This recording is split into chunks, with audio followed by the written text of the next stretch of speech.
constantly invalidating your feelings. Constantly invalidating your feelings is one of the most psychologically corrosive forms of emotional manipulation in relationships. At its core, it is the repeated act of dismissing, belittling, or questioning your emotions until you begin to doubt the legitimacy of your own inner world. When you express pain, they call you too sensitive. When you share joy, they accuse you of overreacting. When you try to explain what's wrong, they twist your words or accuse you of imagining things. Slowly, this erodes your emotional foundation, teaching you that your feelings are not valid, your perceptions are unreliable, and that perhaps you are the problem. This manipulation doesn't happen in loud explosions. It creeps in quietly, often wrapped in false concern. They might say, "I didn't mean it that way," or "You always take things too personally." Over time, you internalize those words until you begin editing yourself to avoid conflict. You start apologizing for your emotions, walking on eggshells, afraid that expressing yourself will only make things worse. What was once a relationship built on connection becomes a battlefield of self-doubt. Psychologically, emotional invalidation breaks down your sense of identity. It rewires the brain to associate vulnerability with danger and silence with safety. You learn to suppress emotions instead of processing them, disconnecting from your own truth just to preserve peace. This gives the manipulator control. They become the arbiter of what's real, what's dramatic, and what's worth feeling. Eventually, you lose sight of where they end and you begin. That's the quiet devastation of emotional invalidation. It doesn't just silence your voice, it makes you forget you ever had one. Making you question your reality. Making you question your reality is one of the most psychologically devastating red flags in dating. It's the hallmark of gaslighting, a form of manipulation so insidious that it rewires how you think, feel, and perceive the world.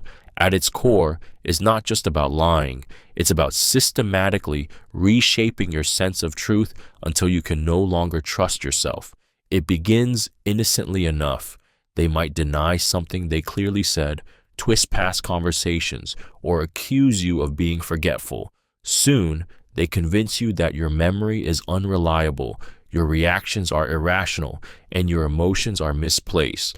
The purpose is control. When they make you doubt your own mind, you begin to rely on theirs. You start asking for their version of events, their approval of how you should feel, their reassurance of what's real. Every time you start to trust your instincts, they chip away at them, telling you you're dramatic, paranoid, or crazy. The more you defend your reality, the more they insist you're wrong. The result is emotional chaos, a deep internal conflict where love and confusion coexist. Psychologically, gaslighting breaks your cognitive equilibrium. The brain craves consistency, and when your lived experience clashes with their manipulation, you experience cognitive dissonance. To restore balance, you begin accepting their narrative because it feels safer than constant self-doubt. This is how psychological dependency is born. You stop trusting your eyes, your gut, your heart, and surrender your truth to theirs. This isn't affection.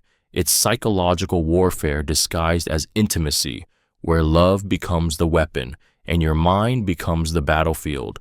When someone makes you question your reality, they aren't misunderstanding you. They're rewriting you. Love bombing early on. Love bombing is the intoxicating illusion of perfect love, a psychological trap wrapped in passion, attention, and intensity. At its core, it is the deliberate flooding of affection, praise, and promises designed to overwhelm your emotional defenses. They text constantly, compliment endlessly, and speak of forever before truly knowing you. It feels magical at first, like a love story you've waited your whole life to live. But beneath the charm lies a darker intention, to make you emotionally dependent before you can see who they really are.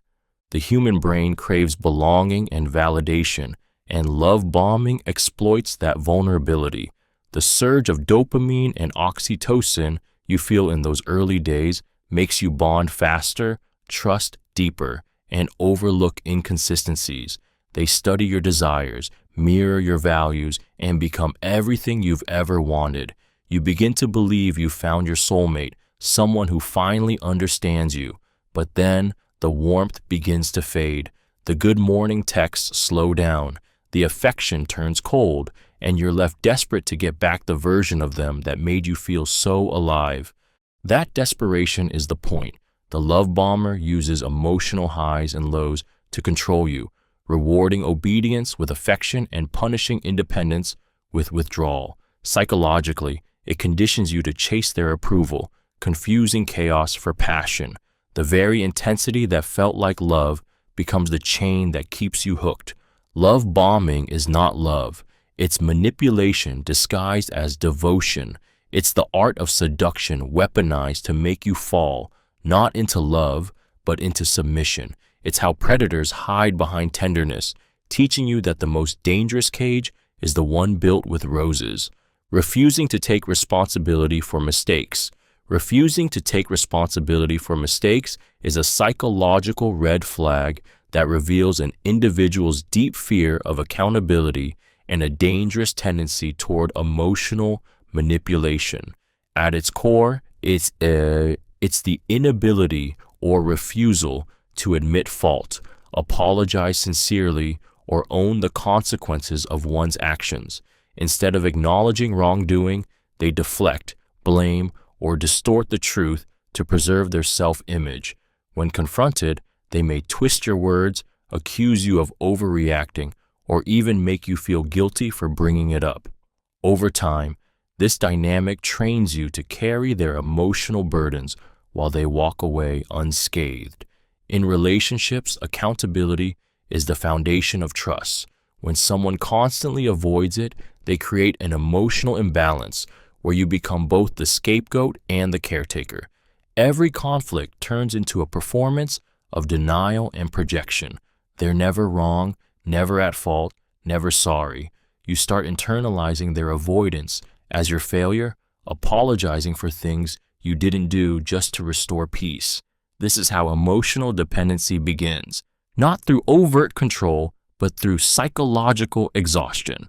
Psychologically, people who refuse to take responsibility use guilt as a shield. They rewrite narratives to make themselves the victim, convincing you that confronting them is cruelty and that forgiving them without change is love. The repetition of this cycle erodes your confidence and warps your perception of fairness. You begin to question your memory, your worth, and even your right to expect accountability. This pattern isn't about misunderstanding, it's about power. When someone refuses to own their mistakes, what they truly seek isn't forgiveness, but freedom from consequence. And that's the moment love starts to feel like self-betrayal. Always playing the victim.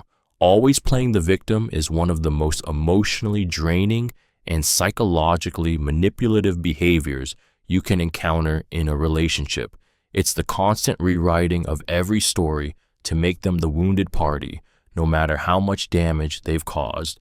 At its core, it's a defense mechanism turned weapon, a refusal to take responsibility, masked as pain. They twist reality so that every conflict ends with you comforting them, even when they were the one who hurt you. You begin to feel guilty for things that weren't your fault, apologizing just to soothe their perpetual suffering. Victim players are masters of emotional inversion. They turn your legitimate concerns into attacks, your boundaries into cruelty, your hurt into selfishness. They weaponize sympathy, using their sadness as a shield against accountability. When you express frustration, they crumble, forcing you to backpedal and console them. And the more you give, the more they take. It's not compassion they want, it's control through pity. Psychologically, this tactic thrives on empathy. Empathetic people become trapped in cycles of emotional caretaking, trying to fix someone who never truly wants to heal. The constant exposure to their pain conditions you to equate love with rescue and guilt with responsibility. You start to lose yourself in their narrative, slowly fading into the background of their endless tragedy. The truth is, someone who always plays the victim doesn't want resolution. They want attention without accountability. They build their identity around suffering, ensuring that any attempt to confront the truth makes you the villain. And by the time you realize it, your compassion has been turned into a cage you never saw closing. Constant criticism disguised as jokes. Constant criticism disguised as jokes is a manipulative tactic designed to wound you while giving the illusion of playfulness. It's when someone uses humor as a mask for cruelty, dressing their insults in laughter so you feel guilty for being hurt. They might say things like, "Relax, I'm just kidding," after mocking your appearance, intelligence, or habits. But the truth is, they mean every word. These so-called jokes are psychological daggers, subtle enough to be denied, sharp enough to make you bleed. What makes this red flag so damaging is its confusion. You begin to question your reactions, wondering if you really are too sensitive. You laugh along, pretending you're not bothered, but inside, each comment chips away at your confidence. Over time, the laughter feels hollow because you realize it's not shared joy, it's dominance disguised as humor. Every joke becomes a reminder that your vulnerabilities are entertainment, not empathy. Psychologically, this tactic is about control. It allows the manipulator to demean you without accountability, to plant seeds of insecurity while maintaining plausible deniability. They get to humiliate you and still play the victim if you call it out. You're left trapped in emotional limbo, either endure the disrespect or risk being labeled humorless and uptight. The danger lies in repetition. What starts as teasing becomes conditioning. You learn to expect ridicule instead of affection, silence instead of defense, compliance instead of confrontation. And by the time you realize it's not a joke, it's a strategy, you've already been taught to laugh at your own pain, isolating you from friends or family. Isolation is one of the most dangerous and calculated psychological red flags in a relationship. It doesn't happen overnight. It's a slow unraveling of your support system, disguised as love, concern, or protection. At first, it might sound caring. Your friends don't really understand you, or your family doesn't like me. These words plant seeds of doubt, gently turning you against the very people who could see the truth. Slowly, your world begins to shrink until they become the center of it. The tactic is deliberate. By separating you from the people who ground you, they gain control over your perception of reality. Without the balance of outside voices, their opinions start to feel like facts, their approval like oxygen. They frame themselves as your only safe place, while quietly painting others as enemies. You stop reaching out to friends because every interaction becomes a source of conflict. You cancel family gatherings to avoid arguments. Before you realize it, you're emotionally dependent on the very person who isolated you. Psychologically, isolation works because humans are wired for connection. When that connection is monopolized by one person, your sense of belonging becomes conditional, based entirely on their mood, their validation, their attention. You begin to confuse isolation with intimacy, mistaking their possessiveness for devotion. The truth is far darker. Isolation is not protection. It's imprisonment disguised as love. It strips you of your identity, your confidence, and your freedom, leaving you in a silent world where your only mirror is the person holding you captive. Silent treatment as punishment. The silent treatment is one of the most cruel and calculated forms of psychological punishment, weaponizing silence to assert dominance and control. At its core, it's not about needing space or cooling off, it's about emotional manipulation. The person withdraws all communication, affection, and acknowledgement, leaving you trapped in uncertainty. The silence is deafening, not because of peace, but because of power. It's designed to make you anxious, desperate, and willing to do anything to restore connection. The human brain is wired to seek resolution in conflict. When someone you care about shuts down entirely, it triggers a primal fear of abandonment. You begin questioning what you did wrong, replaying every word, every look, every breath, searching for the invisible mistake that provoked the freeze-out. The silence becomes torture, and the longer it lasts, the more you internalize the guilt. Eventually, you break, you apologize, you plead, you overcompensate, and in that moment, the manipulator wins. Psychologically, the silent treatment reinforces power imbalances. It conditions you to associate peace with submission, to believe that your voice, your needs, and your emotions are dangerous.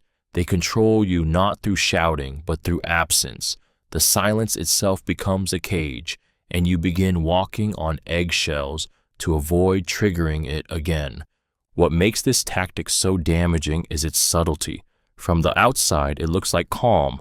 On the inside, it feels like suffocation. It's emotional starvation disguised as restraint, a slow erasure of your worth until you start believing that silence is love and communication is a crime. Mood swings without explanation. Mood swings without explanation are a psychological red flag that often signals emotional instability, manipulation, or deep-seated control tactics masked as unpredictability. One moment, they're warm, affectionate, and kind. The next, they're cold, distant, or cruel. You never know which version of them you'll get, and that unpredictability keeps you in a constant state of emotional alertness. It's not just confusing, it's conditioning.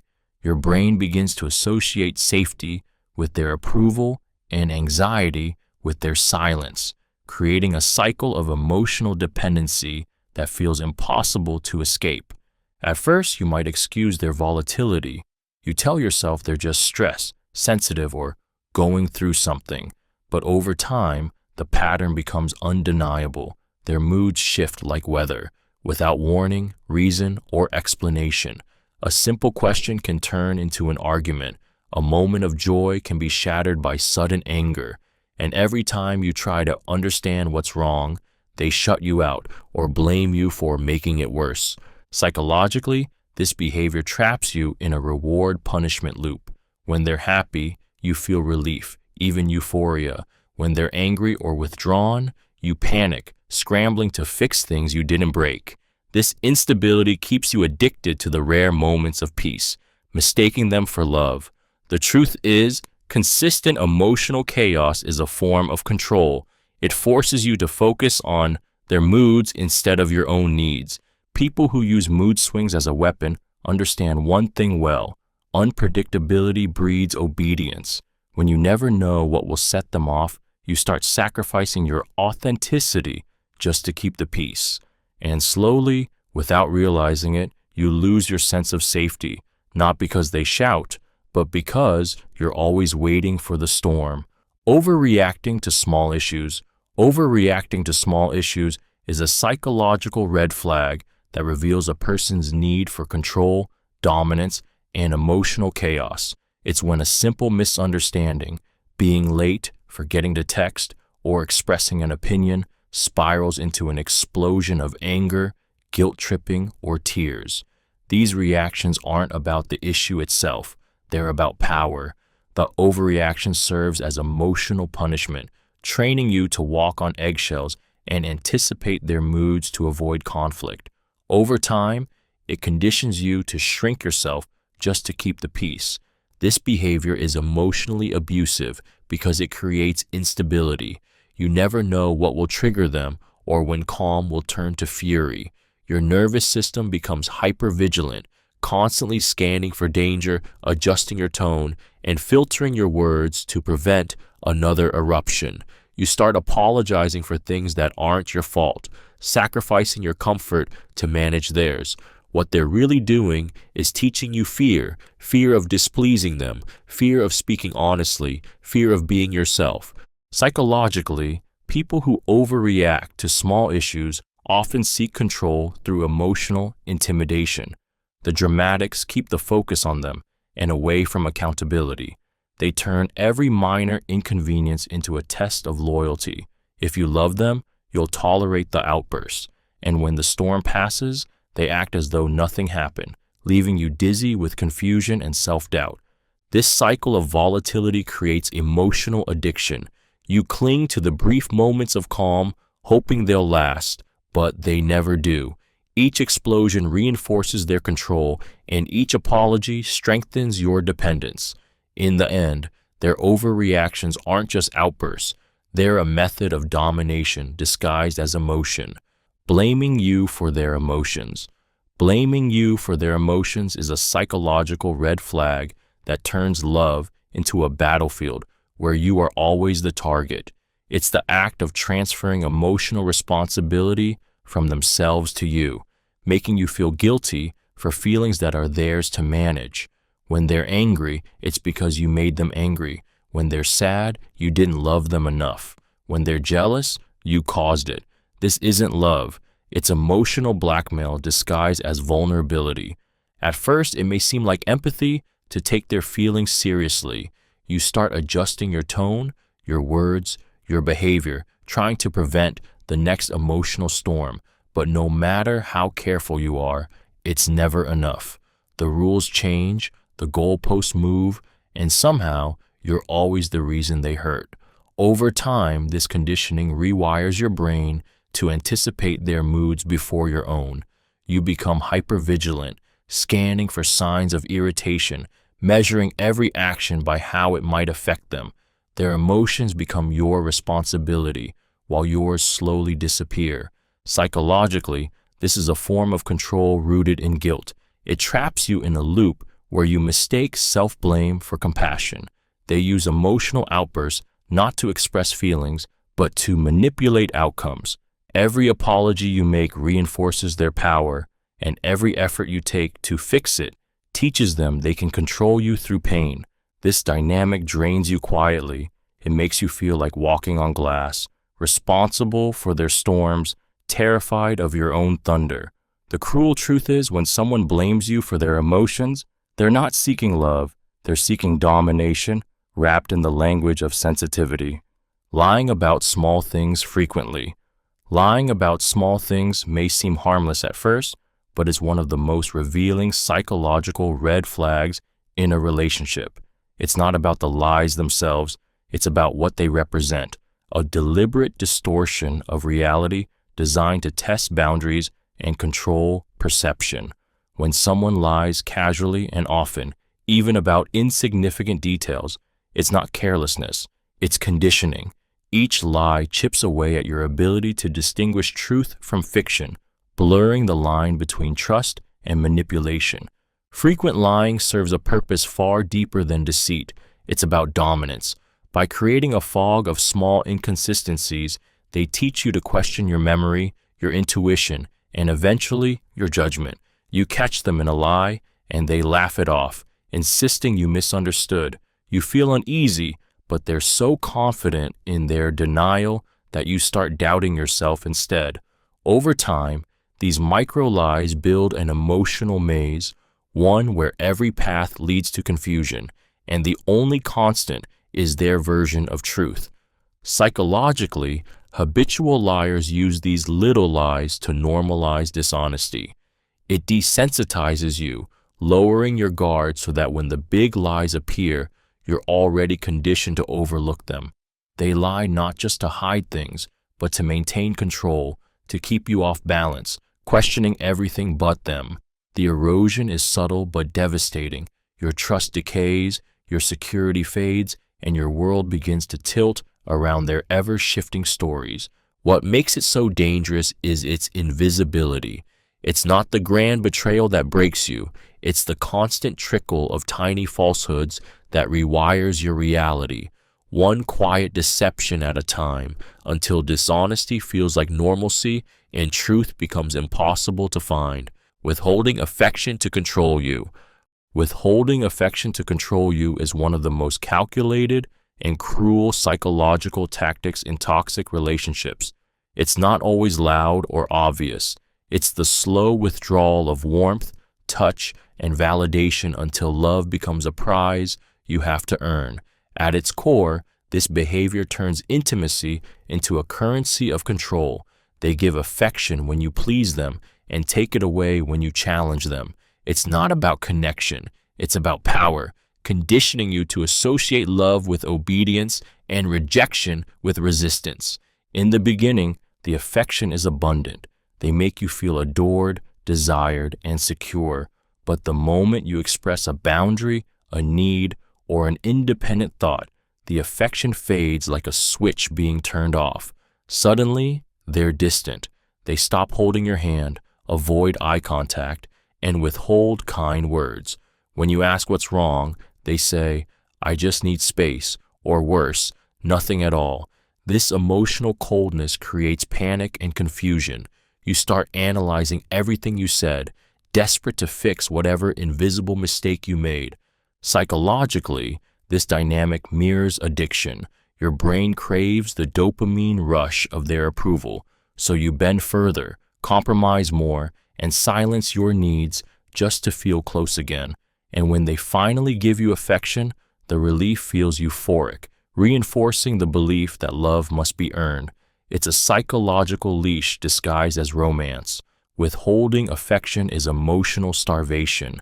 It teaches you that love is conditional, that peace only comes through submission, and that your worth depends on someone else's moods. It's not a rough patch. It's manipulation masked as space. The real message behind the silence is simple. I control when you feel loved. And that's not love, it's domination. Constantly comparing you to others. Constantly comparing you to others is one of the most psychologically corrosive red flags in a relationship. It's the subtle, repetitive act of measuring your worth against someone else's, an ex, a coworker, a friend, even a stranger, and making you feel like you'll never be enough. They might say, "Why can't you be more like them?" Or, "They'd never react the way you do," as if your individuality is a flaw to be corrected. What seems like a harmless comment at first soon becomes a pattern that quietly dismantles your self-esteem and sense of identity. This behavior isn't about admiration, it's about control. When someone compares you to others, they're conditioning you to compete for their approval. You start bending, changing, and suppressing yourself to meet impossible standards, believing that if you just try harder, you'll finally be chosen. But the truth is, you were never meant to win this game. The comparisons are designed to keep you chasing validation that will never come. Psychologically, this tactic feeds on insecurity. It taps into your primal fear of rejection and replaces love with performance. Over time, you start viewing yourself through their distorted lens, constantly questioning if you're enough. You lose the joy in who you are, replacing authenticity with anxiety. People who do this thrive on emotional imbalance. By elevating others while diminishing you, they keep the power dynamic in their favor.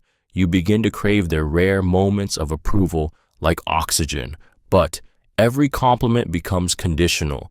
Every comparison, a reminder that love must be earned.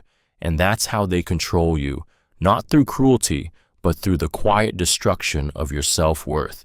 Taking credit for your ideas or work. Taking credit for your ideas or work is one of the most insidious betrayals of trust, both in love and in professional life. At its core, it's the theft of your voice. When someone wraps your creativity, effort, or insight in their name and presents it as their own, it often starts subtly.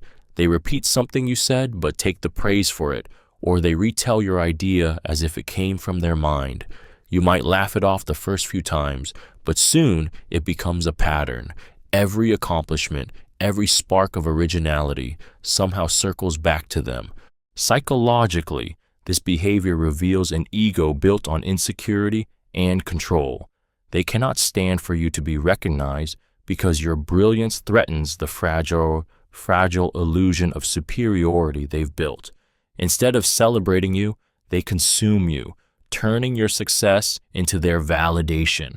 This act isn't just about recognition, it's about power. It trains you to minimize your own worth, to second-guess your abilities, to shrink so they can shine.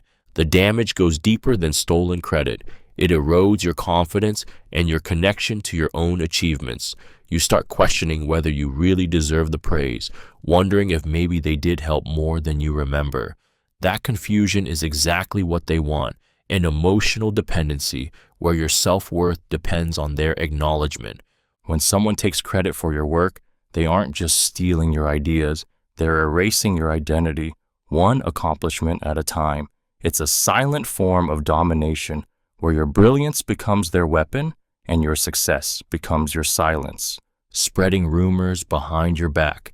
Spreading rumors behind your back is one of the most psychologically devastating betrayals. It's the silent assassination of your character disguised as casual conversation. At its core, it's not just gossip. It's a calculated form of social manipulation meant to isolate you, damage your credibility, and control how others perceive you. The person doing it pretends to be your ally in public, all while planting seeds of doubt in private. They twist half-truths into stories that make you look unstable, untrustworthy, or dramatic. And the worst part? They often do it with a smile. This behavior is rooted in insecurity and power hunger. By controlling the narrative about you, they gain a false sense of superiority. It's psychological warfare, the kind fought with whispers instead of weapons. They want others to question you, so when you finally speak your truth, your words sound like excuses. It's an emotional ambush engineered to make you look guilty for things you never did. The impact is profound. You start to feel paranoid, unsure of who's on your side. Your confidence erodes as you wonder what's being said when you're not around. You replay conversations, analyze glances, and feel your social world shrink. This isolation isn't accidental. It's the manipulator's goal. When you're alone, you're easier to control. Psychologically, rumor spreading exploits one of humanity's deepest fears, rejection. It weaponizes belonging, turning your social environment into a minefield of doubt. The damage lingers long after the lies fade because it teaches you something heartbreaking, that not all betrayals are loud. Some come softly, disguised as concern, and destroy you one whisper at a time. Disrespecting your boundaries. Disrespecting your boundaries is one of the clearest signs of psychological manipulation disguised as affection, concern, or just being honest. At its core, it's the deliberate disregard for your emotional, physical, or personal limits, a slow erosion of your right to feel safe, heard, and in control of your own space. It often starts subtly. They tease you about something you ask them not to mention, push you to share more than you're comfortable with, or dismiss your no as overreaction. But every time they cross a line without consequence, they learn that your limits are negotiable, and that's exactly what they want. Boundaries are the blueprint of self-respect. When someone ignores them, they aren't just being careless. They're asserting dominance over your comfort zone. They might frame it as love, I just want to be close to you, or don't build walls between us. But love doesn't trespass. It honors what makes you feel safe. The manipulator, however, sees your boundaries as barriers to control. By crossing them, they test how much of yourself you'll sacrifice to keep the peace. Psychologically, repeated boundary violations create a dangerous conditioning effect. You start second-guessing your right to say no, silencing discomfort to avoid conflict. You become hyper-aware of their reactions, adjusting yourself to fit their moods, their wants, their rules. It's not compromise, it's self-erasure. When someone disrespects your boundaries, what they're truly saying is that your comfort is optional, your consent is flexible, and your peace is negotiable. And once you start believing that, they no longer need to take your power. You've been trained to give it away. Making promises. They never keep. Making promises they never keep is one of the most deceptive psychological red flags because it hides manipulation behind the illusion of hope. It's when someone uses words as currency, promising change, commitment, or effort without ever intending to deliver. They'll swear they'll do better, that things will be different, that they'll finally show up for you next time. But next time never comes. Instead, you're left clutching their empty words like broken glass, bleeding from the hope you refuse to let go of. This behavior isn't forgetfulness, it's control.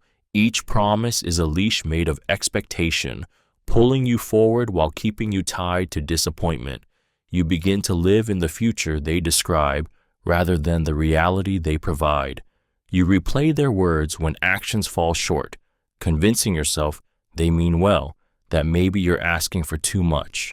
That's the power of false promises. They keep you emotionally invested in something that doesn't exist. Psychologically, this pattern is addictive. The human brain clings to intermittent reinforcement, the unpredictable cycle of reward and letdown. Those rare moments when they do keep a promise, even briefly, feel euphoric. You convince yourself that this time it's real, that they've changed, that love finally won. But soon, the pattern resets. The words flow again, soothing your doubts while buying them more time. People who make promises they never keep are architects of illusion. They use hope as a weapon, knowing that belief can blind you more effectively than lies. Each broken commitment chips away at your trust until you learn to accept inconsistency as affection. And by the time you realize what's happening, your heart has been conditioned to mistake empty promises for proof of love, needing constant attention and validation. Needing constant attention and validation is a psychological red flag that drains love of balance and replaces it with performance. It's the endless hunger for reassurance, approval, and admiration, a need so consuming that no amount of affection ever feels like enough. At first, it feels flattering. They text you constantly, crave your presence, and make you feel like the center of their universe. But soon, their affection turns possessive. Every unanswered message becomes an accusation. Every quiet moment feels like punishment. They don't love you for who you are. They love how you make them feel about themselves. This behavior stems from deep insecurity and emotional emptiness. They rely on your attention as a mirror for their worth, using your validation to fill the void they refuse to face. The more you give, the more they demand, and the moment you pull away, even slightly, they spiral into guilt trips, sulking, or anger. You begin to mistake caretaking for love, confusing their emotional dependence with intimacy. It feels like if you don't keep them happy, they'll crumble, so you sacrifice your peace to stabilize theirs. Psychologically, this dynamic is exhausting. It teaches you to prioritize their needs above your own, to constantly perform affection, to earn their calm through endless reassurance. You start losing yourself, your space, your focus, your joy, all consumed by the effort to keep them emotionally steady. When someone needs constant validation, love becomes a transaction instead of a connection. It's not partnership, it's emotional servitude masked as devotion, where your silence becomes betrayal and your attention becomes their addiction. Manipulating you through guilt. Manipulating you through guilt is one of the most emotionally corrosive tactics in toxic relationships, a psychological weapon that turns your compassion into your cage. At its core, guilt manipulation is the art of twisting your empathy against you. It begins subtly. They remind you of all they've done for you, hint that you've disappointed them, or play the victim in situations where they're clearly at fault. The goal isn't understanding, it's control. They want you to feel responsible for their emotions, their happiness, and even their mistakes. This manipulation works because guilt is powerful. It strikes at the heart of your conscience, making you question your morality, your loyalty, and your love. They know you care, and they use that care to bend you. You start apologizing for things you didn't do, overcompensating to ease their disappointment, and sacrificing your own boundaries just to keep the peace. The more you give, the more they take. Each act of guilt-driven compliance reinforcing their power. Psychologically, guilt manipulation rewires your emotional responses. Your brain begins associating self-assertion with pain and submission with safety. Over time, you stop standing up for yourself, not because you've lost strength, but because you've been conditioned to believe that self-preservation equals cruelty. They master the narrative of martyrdom, casting themselves as the wounded soul and you as the one who keeps hurting them. The tragedy is that guilt manipulation masquerades as love. It makes you believe that pleasing them is compassion, when in truth it's control cloaked in vulnerability.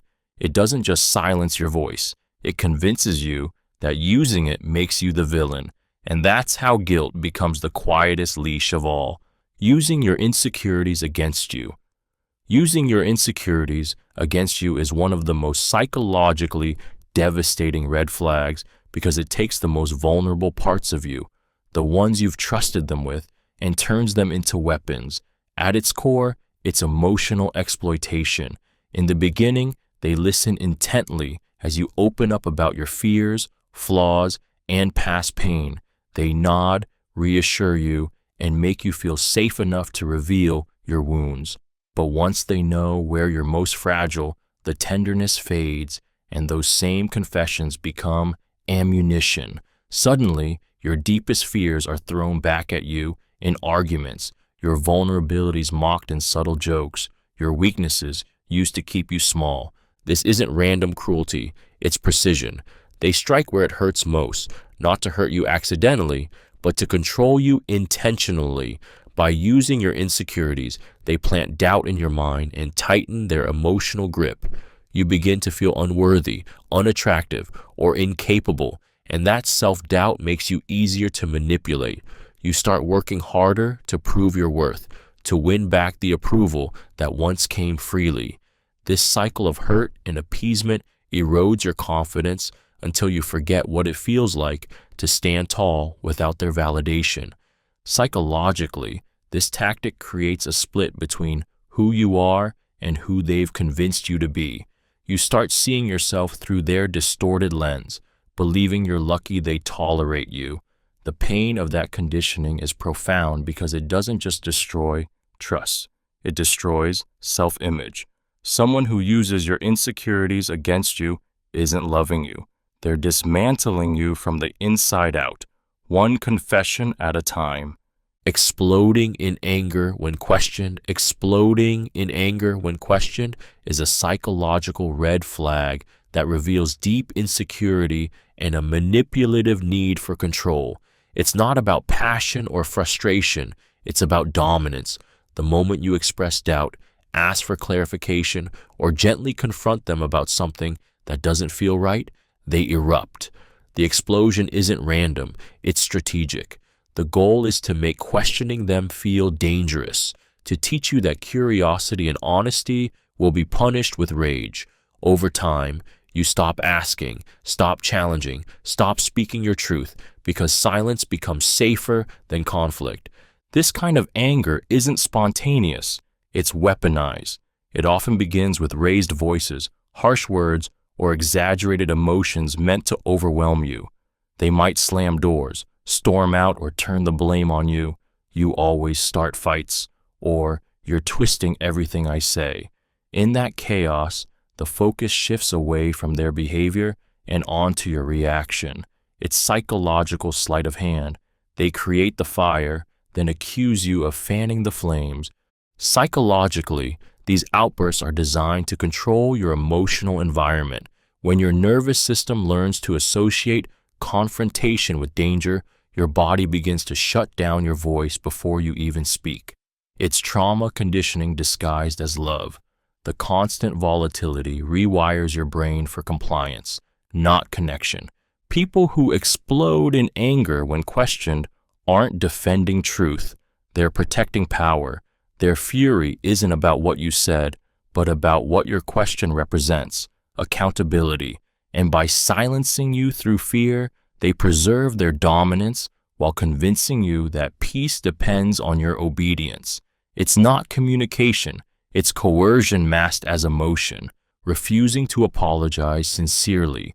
Refusing to apologize sincerely is one of the clearest signs of emotional immaturity and control in a relationship. It's the inability or unwillingness to take genuine responsibility for causing harm. Instead of a heartfelt acknowledgement of pain, you're met with half-hearted words like, "I'm sorry you feel that way," or "let's just move on." These aren't apologies. They're deflections wrapped in politeness.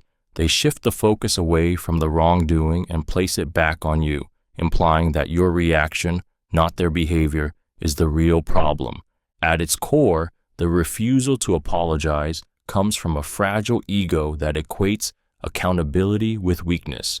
To them, admitting fault means surrendering control, so they rewrite the narrative instead. They justify, minimize, or reverse blame until you're the one apologizing to them. Over time, this dynamic conditions you to accept mistreatment as normal. You begin to feel crazy for wanting closure, guilty for expecting remorse, and desperate for the smallest sign of empathy. Psychologically, this is how emotional gaslighting takes root. Your pain is never validated, your boundaries never respected. The absence of a sincere apology keeps you in an emotional limbo, still hurt, but unable to heal. You replay arguments in your mind, searching for the moment where they might finally see what they did, but that moment never comes. A genuine apology is an act of love. A false one is an act of control. When someone refuses to apologize sincerely, they're not protecting their pride, they're protecting their power. And in that silence, what dies first is trust, followed closely by your belief that you deserve better. Twisting your words to make you look bad.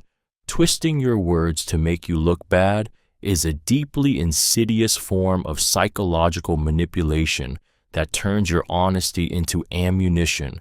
At its core, it's the deliberate distortion of your words, tone, or intent to portray you as the villain, the liar, or the unstable one. It begins in small, almost invisible ways. They'll misunderstand what you said, quote you out of context, or retell your words in a way that makes you sound cruel or irrational. Suddenly, conversations you thought were innocent become weapons used against you, and the more you try to explain, the more guilty you appear. This tactic is meant to erode your credibility and control the narrative. When someone consistently twists your words, they aren't trying to understand you, they're trying to own the truth. In arguments, they'll reframe your statements until you start second-guessing yourself. They'll repeat their twisted version so many times that others begin to believe it, and eventually, so do you. You begin to censor yourself, walking on eggshells, terrified that anything you say will be used to humiliate or discredit you later. Psychologically, this form of manipulation is a subtle kind of gaslighting. It trains your brain to equate self-expression with danger. You start internalizing their misrepresentations, feeling ashamed for words you never actually said. It isolates you from others and from your own confidence, because now your truth feels unsafe. The cruelty of this tactic lies in its invisibility. There's no shouting, no obvious abuse, just quiet distortion that slowly dismantles your reputation and your trust in your own voice. It's not miscommunication, it's character assassination disguised as misunderstanding. Acting differently in public and private. Acting differently in public and private is one of the most deceptive and psychologically jarring red flags in a relationship. It's the experience of loving two versions of the same person, one that charms the world and another that quietly breaks you when no one's watching. In public, they are magnetic, kind, attentive, and effortlessly likable. They say all the right things, wear the perfect smile, and make people envy your relationship. But behind closed doors, that warmth disappears. The person who once held your hand now gives you cold silence, sharp words, or emotional indifference. It's a split reality designed to confuse you and to protect their image, not your well-being. This behavior is psychological warfare disguised as charm. They curate their public persona with precision, knowing that the world will side with them if you ever speak up. When you try to express the truth, you risk being disbelieved because they don't seem like that kind of person. That disbelief isolates you, making you question your own experiences.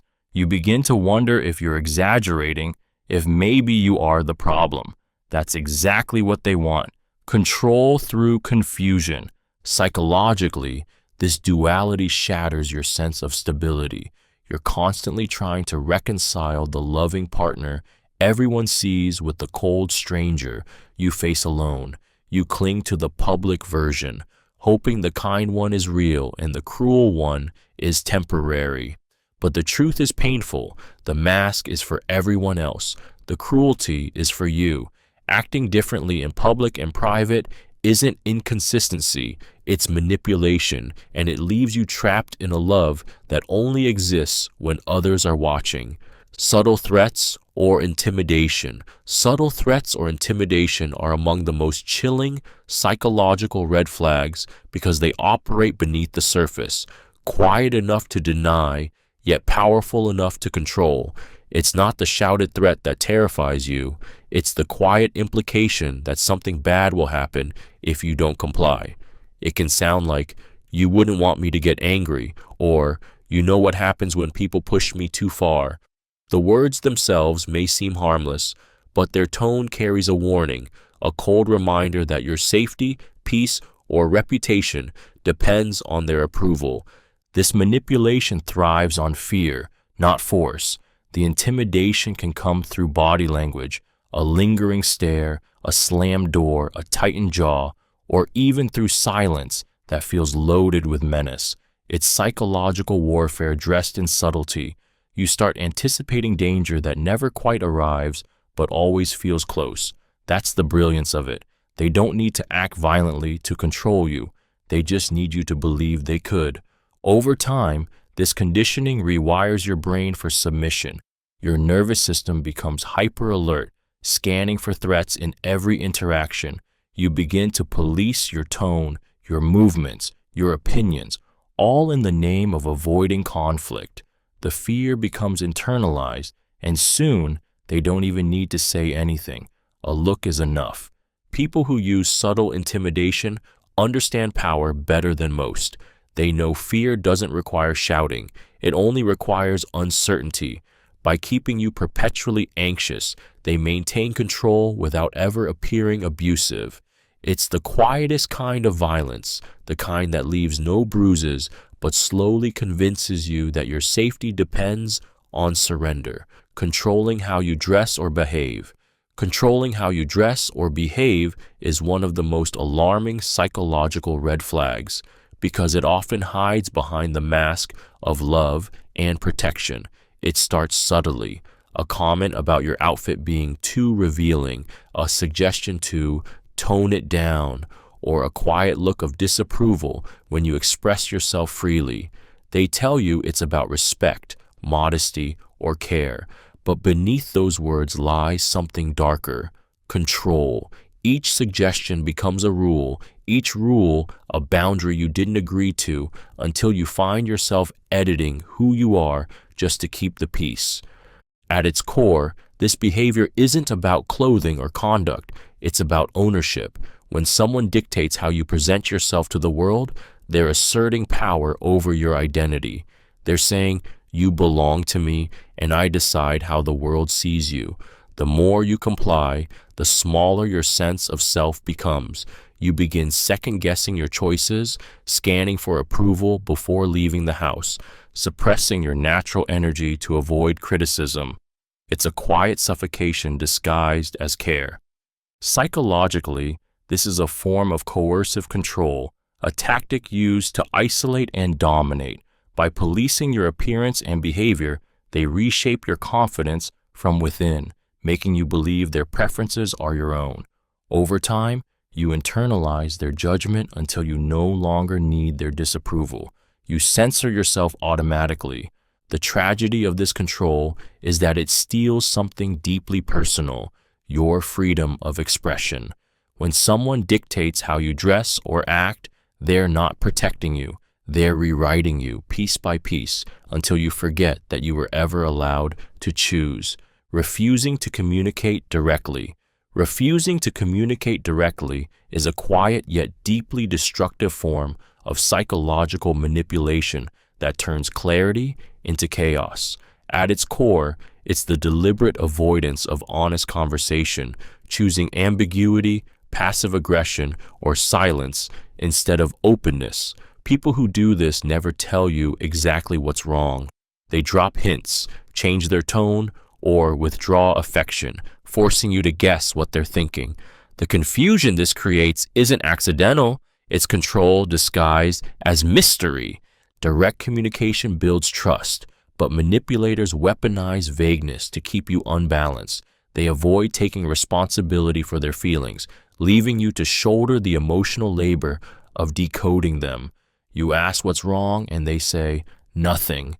You sense tension, but when you try to address it, they accuse you of overreacting. This cycle traps you in emotional limbo. You keep trying to fix what they refuse to explain, and in doing so, you surrender your peace for their comfort. Psychologically, this behavior triggers anxiety and self-doubt. The brain craves resolution, and when communication is withheld, your thoughts spiral. You replay conversations, analyze tone, and blame yourself for problems that were never yours to solve. Over time, you begin to equate love with confusion, mistaking emotional instability for depth. The manipulator thrives on this, maintaining control through uncertainty. They are never accountable because they never actually say anything concrete. Refusing to communicate directly isn't a lack of skill, it's a strategy. It keeps power in their hands and responsibility in yours. And as you exhaust yourself trying to read between the lines, they stand back, calm and untouchable, watching you drown in words that were never spoken. Belittling your achievements. Belittling your achievements is a psychological red flag that reveals a deep insecurity masked as superiority. It's the act of minimizing, mocking, or dismissing the things you've worked hard for, all to keep you small enough to control. At its core, it's not about your success. It's about their fear of losing power. They can't stand to see you shine because your confidence threatens the fragile control they hold over you. So, they chip away at your pride, one subtle comment at a time. It starts quietly. You share good news, and instead of celebrating, they shrug, make a sarcastic remark, or shift the attention back to themselves. They might say things like, "It's not a big deal," or "You just got lucky." At first, you brush it off, telling yourself they didn't mean it. But over time, those little cuts add up. You start downplaying your own accomplishments, afraid of making them feel inferior or provoking another dismissive reaction. Slowly, your glow dims, not because you've stopped achieving, but because you've been conditioned to hide your light. Psychologically, this behavior is emotional sabotage. People who belittle others' success do it to maintain dominance in the relationship. If they can make you doubt your worth, they can keep you dependent on their approval. It's a form of control wrapped in casual cruelty, designed to make you question whether your achievements are truly yours to be proud of. When someone belittles your success, they aren't just insulting your work, they're rewriting your self-image. And over time, you begin to believe the lie that you're never quite enough. That's how quiet emotional erosion begins, not with shouting, but with a smile that stings every time you win. Always turning conversations back to themselves. Always turning conversations back to themselves is a subtle but deeply revealing psychological red flag. It's the behavior of someone who listens not to understand, but to redirect. No matter what you share, your achievements, struggles, or dreams, they find a way to make it about them. If you talk about your bad day, theirs was worse. If you succeed at something, they've done it better. Every interaction becomes a mirror reflecting only their own importance, leaving you invisible in your own story. This kind of self-centeredness may appear harmless at first. They seem confident, charismatic, endlessly full of stories, but beneath that charm lies emotional neglect. Conversations with them feel like being stranded in an echo chamber. Your voice fades while theirs grows louder. You begin to feel small, unseen, and eventually learn that vulnerability doesn't earn empathy here. It only fuels comparison. Psychologically, people who constantly redirect attention use it as a defense mechanism. They crave validation but lack genuine empathy. By monopolizing conversations, they protect their fragile ego from intimacy and accountability. The dynamic they create is parasitic. They feed off your emotional energy while giving nothing in return. You become the audience in a play where they are always the star. Over time, this erodes connection. You stop sharing because it feels pointless. You suppress your emotions to avoid being overshadowed. And silence becomes easier than disappointment. That's how emotional neglect takes root, not through cruelty, but through consistent self-absorption that leaves no space for you. When every conversation circles back to them, what they're really saying is that your world only matters when it revolves around theirs. Making you feel you owe them everything. Making you feel you owe them everything is one of the most emotionally manipulative tactics used to gain control in a relationship. It's the deliberate creation of guilt, obligation, and emotional debt designed to keep you compliant, grateful, and silent. At first, it looks like generosity. They go out of their way to help you, support you, or give you things you didn't ask for. They make grand gestures that seem loving, selfless, and kind. But every favor comes with an invisible price tag. Eventually, every act of love turns into leverage. They remind you of what they've done for you when you try to set boundaries. After everything I've done, this is how you treat me? Suddenly, saying no feels cruel. Expressing discomfort feels ungrateful. You start bending yourself to repay a debt that was never meant to exist. Psychologically, this is how dependency forms. You begin to believe their help defines your worth, that without them, you'd be nothing. That illusion gives them control, not because they give, but because they make you believe you can't give back enough. The emotional weight of this dynamic is crushing. You start overcompensating, trying to prove your loyalty, your love, your gratitude, but it's never enough because the goal isn't balance, it's submission. Every ounce of guilt keeps you tethered. Every act of repayment strengthens their hold. When someone makes you feel you owe them everything, they aren't being generous. They're investing in your obedience. It's not love, it's emotional debt collection, dressed as devotion, where gratitude becomes your prison and guilt becomes their crown. Holding grudges for minor issues is a subtle yet deeply manipulative psychological red flag that turns every small mistake into emotional debt.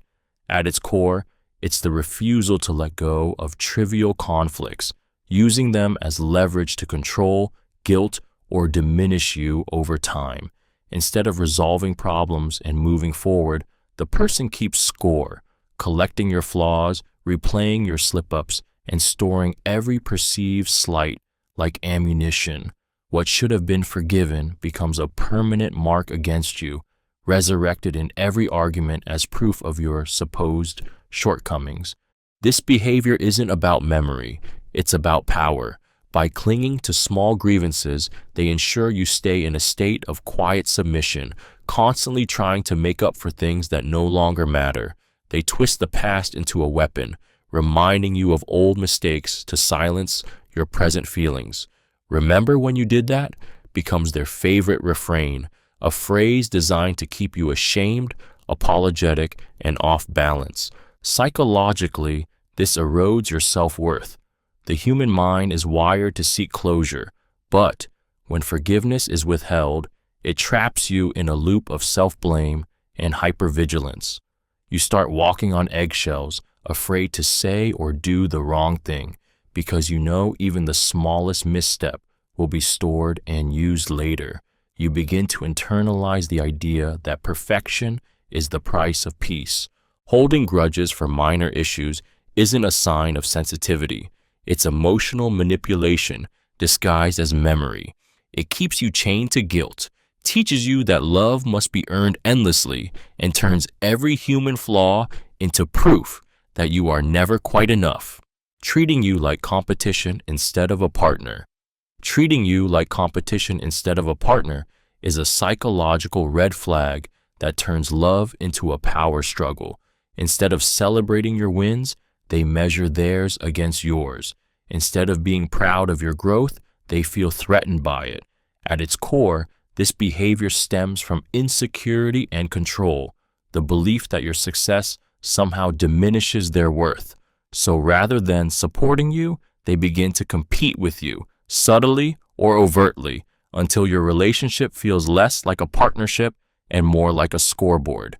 It starts innocently. You achieve something, and instead of genuine excitement, they respond with comparisons. Maybe they jokingly try to one-up your story, or they downplay your achievement by highlighting their own. Soon, every conversation turns into a quiet battle for superiority. You stop sharing your progress, not because you've stopped succeeding, but because it no longer feels safe to shine. Their jealousy hides behind smiles, their praise laced with resentment, and the person who once claimed to be your biggest fan becomes the one quietly hoping you fall behind. Psychologically, this dynamic is toxic because love cannot coexist with rivalry. When someone views you as competition, they stop seeing you as an equal and start seeing you as a threat. This corrodes trust and intimacy, turning connection into comparison. Over time, you begin shrinking yourself, playing smaller, dreaming less, dimming your light just to keep the peace.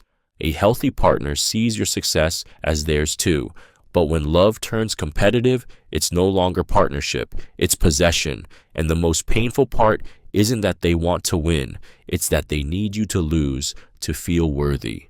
Frequently playing mind games is one of the most psychologically disorienting red flags in dating, a form of manipulation designed to keep you guessing, doubting, and chasing. It's the art of control through confusion. One moment they're warm and attentive, the next they're distant and cold. They say things they later deny, flirt with others to provoke jealousy, or withhold affection to test your loyalty. Every interaction becomes a psychological puzzle where the rules keep changing, and no matter how carefully you play, you always lose. Mind games are not random, they're deliberate. They create emotional instability that keeps you hooked, constantly seeking reassurance and clarity. The manipulator thrives on your confusion because confusion breeds dependency. You begin to crave the version of them who made you feel loved, even as they disappear behind walls of mixed signals. It's a cruel cycle. They push you away, then pull you back just enough to stop you from leaving, and each time you believe it's different until the pattern repeats. Psychologically, this dynamic conditions your brain for emotional addiction. The unpredictable rewards of affection and withdrawal flood your system with dopamine and cortisol, trapping you in a loop of anxiety and hope. You start mistaking chaos for passion, tension for chemistry, and pain for depth. They control you not through force, but through uncertainty, by making your peace depend on their approval. People who play mind games aren't looking for connection. They're looking for control. Every unanswered text, every mixed signal, every hot and cold gesture is a calculated move to keep you emotionally off balance. It's not love, it's psychological manipulation disguised as mystery, and its goal is simple: to make you question everything except their power over you. Refusing to listen when you talk. Refusing to listen when you talk is a quiet but devastating psychological red flag. It's not always loud or obvious. It's in the way their eyes glaze over when you speak, the interruptions mid-sentence, the dismissive sighs that make your words feel small. It's when your voice hits their ears, but never their heart. At first, you might excuse it. You tell yourself they're distracted, tired, or stressed. But over time, the pattern becomes undeniable. Your thoughts, feelings, and experiences simply don't matter to them. This behavior is not about distraction, it's about disregard. When someone consistently tunes you out, they're sending a clear message. Your inner world is insignificant compared to theirs. Psychologically, This chips away at your sense of self-worth. You start editing your sentences, softening your emotions, convincing yourself that maybe you talk too much or expect too much. The silence that follows isn't peaceful, it's erasure. You begin to feel invisible in your own relationship, shouting into emotional emptiness while pretending everything's fine. Refusing to listen is a form of control masked as indifference. It keeps you powerless because communication is how connection survives. Without it, love becomes one-sided, a monologue disguised as a relationship. They get to speak, decide, and define reality, while you're left unheard, unseen, and emotionally starved. The human heart breaks not from being shouted at, but from being ignored. When someone refuses to listen when you talk, they're not just rejecting your words, they're rejecting you. And that silence, that heavy wall of indifference, is the loudest sign that love has turned into dominance. Using "I was just kidding" after hurtful remarks. Using "I was just kidding" after hurtful remarks is one of the most insidious psychological tactics in emotional manipulation. At its core, it's a way to disguise cruelty as humor, to deliver a wound and then hide behind laughter. The person uses jokes as a weapon, lacing their words with insults, mockery, or subtle put-downs. And when you react with hurt or discomfort, they flip the script. "You're too sensitive," they say. "Can't you take a joke?"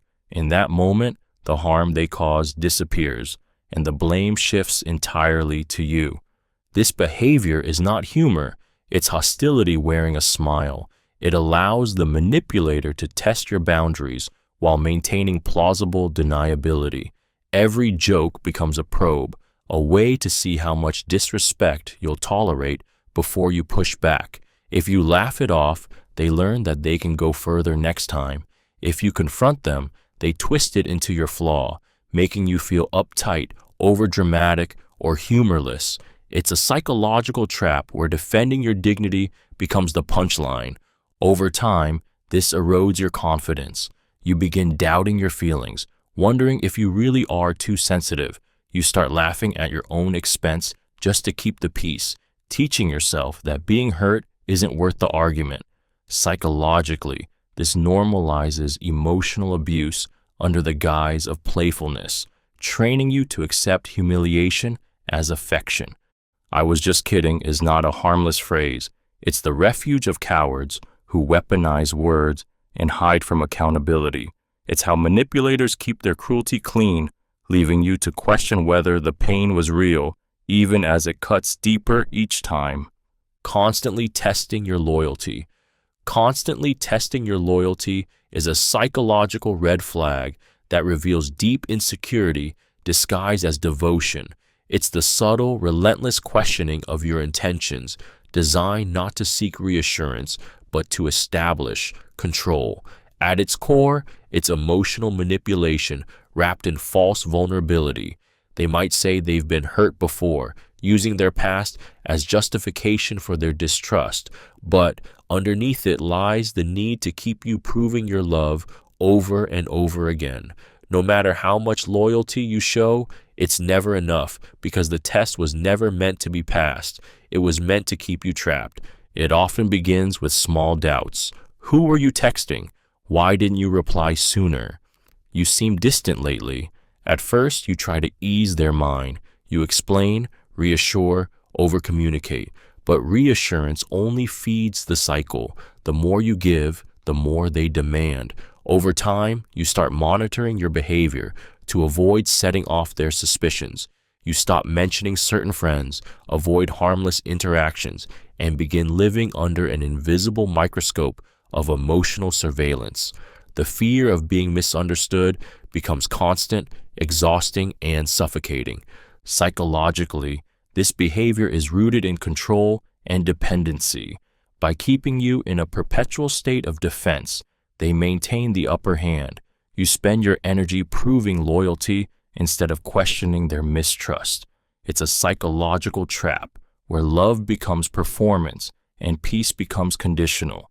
When someone constantly tests your loyalty, what they truly crave isn't love. It's dominance disguised as fear of loss. and in their need to feel secure, they end up destroying the very thing they claim to protect: the safety of trust.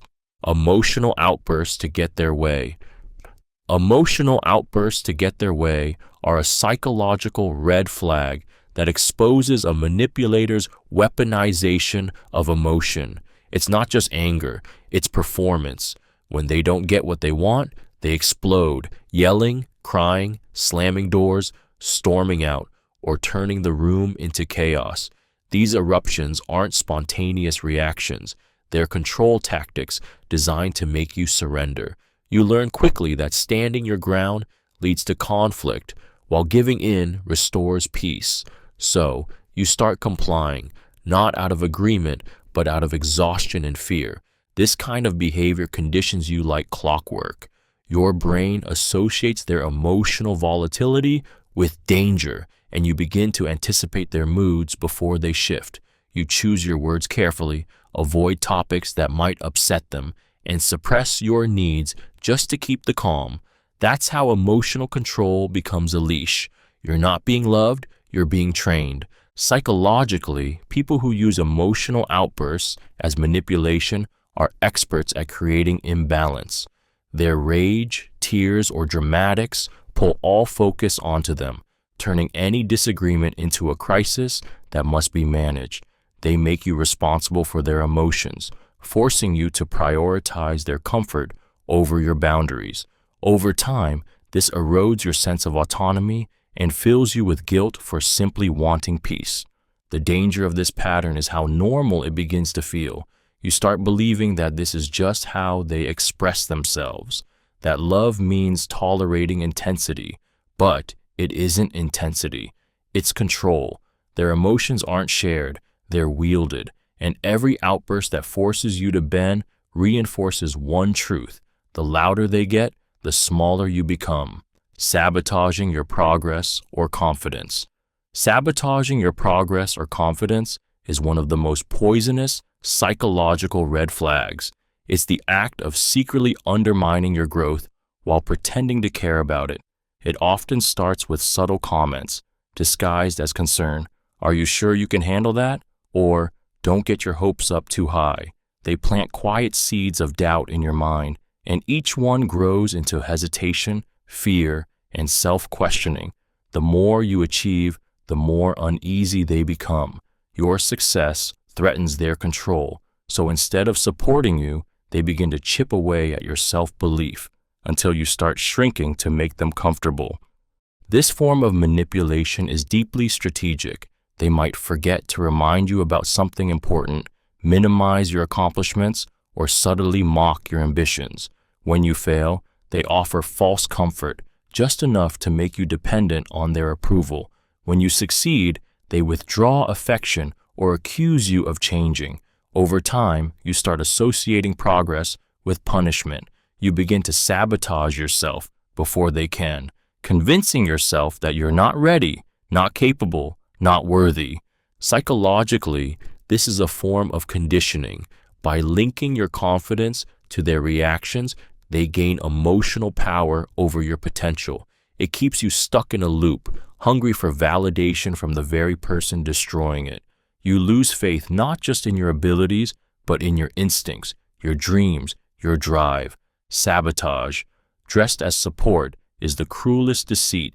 It doesn't just steal your confidence, it steals your future, leaving you doubting the one thing they feared most: your power to rise without them. Inconsistent affection or attention. Inconsistent affection or attention is one of the most confusing and psychologically destabilizing red flags in relationships. At its core, it's the deliberate alternation between warmth and withdrawal, flooding you with love one moment and turning cold the next. It feels like emotional whiplash. One day, they're deeply attentive, saying all the right words, making you feel chosen. The next, they're distant, distracted, or detached, leaving you wondering what changed. This unpredictability isn't random. It's control through confusion. Human beings are wired to seek consistency in connection. When affection becomes unpredictable, the brain enters a state of anxiety, trying to understand what it did wrong to cause the shift. That uncertainty triggers a psychological loop known as intermittent reinforcement, a powerful conditioning effect also seen in addiction. You begin chasing their attention like a gambler chasing a win, believing that if you just love them harder, behave better, or say the right thing, they'll return to the warmth you crave. It's a cruel game because the reward is designed to be inconsistent. Manipulators use this tactic to train emotional dependency. By controlling when and how they give affection, they keep you hooked on the high of their approval. The withdrawal phase breaks you down. The return of affection builds you back up until you no longer seek love, you seek relief. Over time, you lose sight of what genuine intimacy feels like. You confuse tension for passion, unpredictability for depth, chaos for love. Inconsistent affection is not a sign of emotional complexity. It's the hallmark of manipulation. It turns love into a guessing game, leaving you addicted to the very person who keeps you starving for certainty. Lack of empathy for your struggles. Lack of empathy for your struggles is a psychological red flag that reveals emotional detachment, masked as indifference. It's when someone witnesses your pain, hears your fears, and sees your exhaustion, but feels nothing. At its core, it's not just coldness, it's emotional neglect, disguised as rationality. When you're hurting, they act bored, impatient, or annoyed. They minimize what you're going through, saying things like, "It's not that bad," or "You're overthinking it." Instead of comfort, you get silence. Instead of compassion, you get distance. At first, you might rationalize it. You tell yourself they just don't know how to express empathy, or that they're not emotionally demonstrative. But deep down, you start to feel invisible. The moments when you need them most, when the world feels heavy and you just want to be understood, are the moments they disappear, emotionally or physically. Their apathy creates a void, one that makes you question whether your emotions even matter. That's the most dangerous part, not the absence of comfort, but the creeping belief that you're undeserving of it. Psychologically, a lack of empathy is a tool of emotional imbalance. When your pain is dismissed, it conditions you to suppress your emotions, to shrink your needs so you won't bother them. You begin to self-soothe in silence, convincing yourself you're strong for not needing anyone.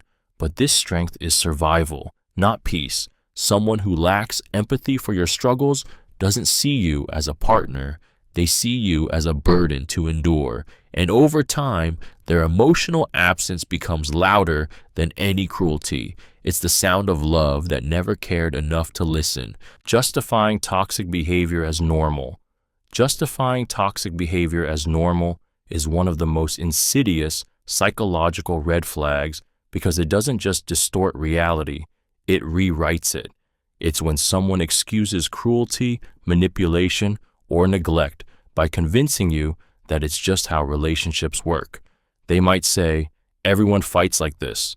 That's just how I am," or "You're too sensitive." Each phrase is a quiet erasure of your boundaries, a subtle rewriting of what love and respect are supposed to look like. Over time, you stop questioning the pain and start adapting to it. This manipulation thrives on normalization. The more often they repeat their excuses, the more your brain begins to accept dysfunction as routine. The human mind is incredibly adaptive. If you hear something enough times, it starts to feel true. You begin to believe that maybe healthy love really does hurt, that silence is safer than confrontation, that you're lucky they stay despite the chaos. What they're really doing is conditioning you to tolerate the intolerable. Psychologically, this tactic creates cognitive dissonance, the inner conflict between what you know is wrong and what you've been taught to accept. To resolve that discomfort, you start rationalizing their behavior for them. You defend them to your friends, minimize their outbursts, and convince yourself that everyone has flaws. That's how manipulation becomes maintenance. People who justify toxic behavior aren't seeking harmony.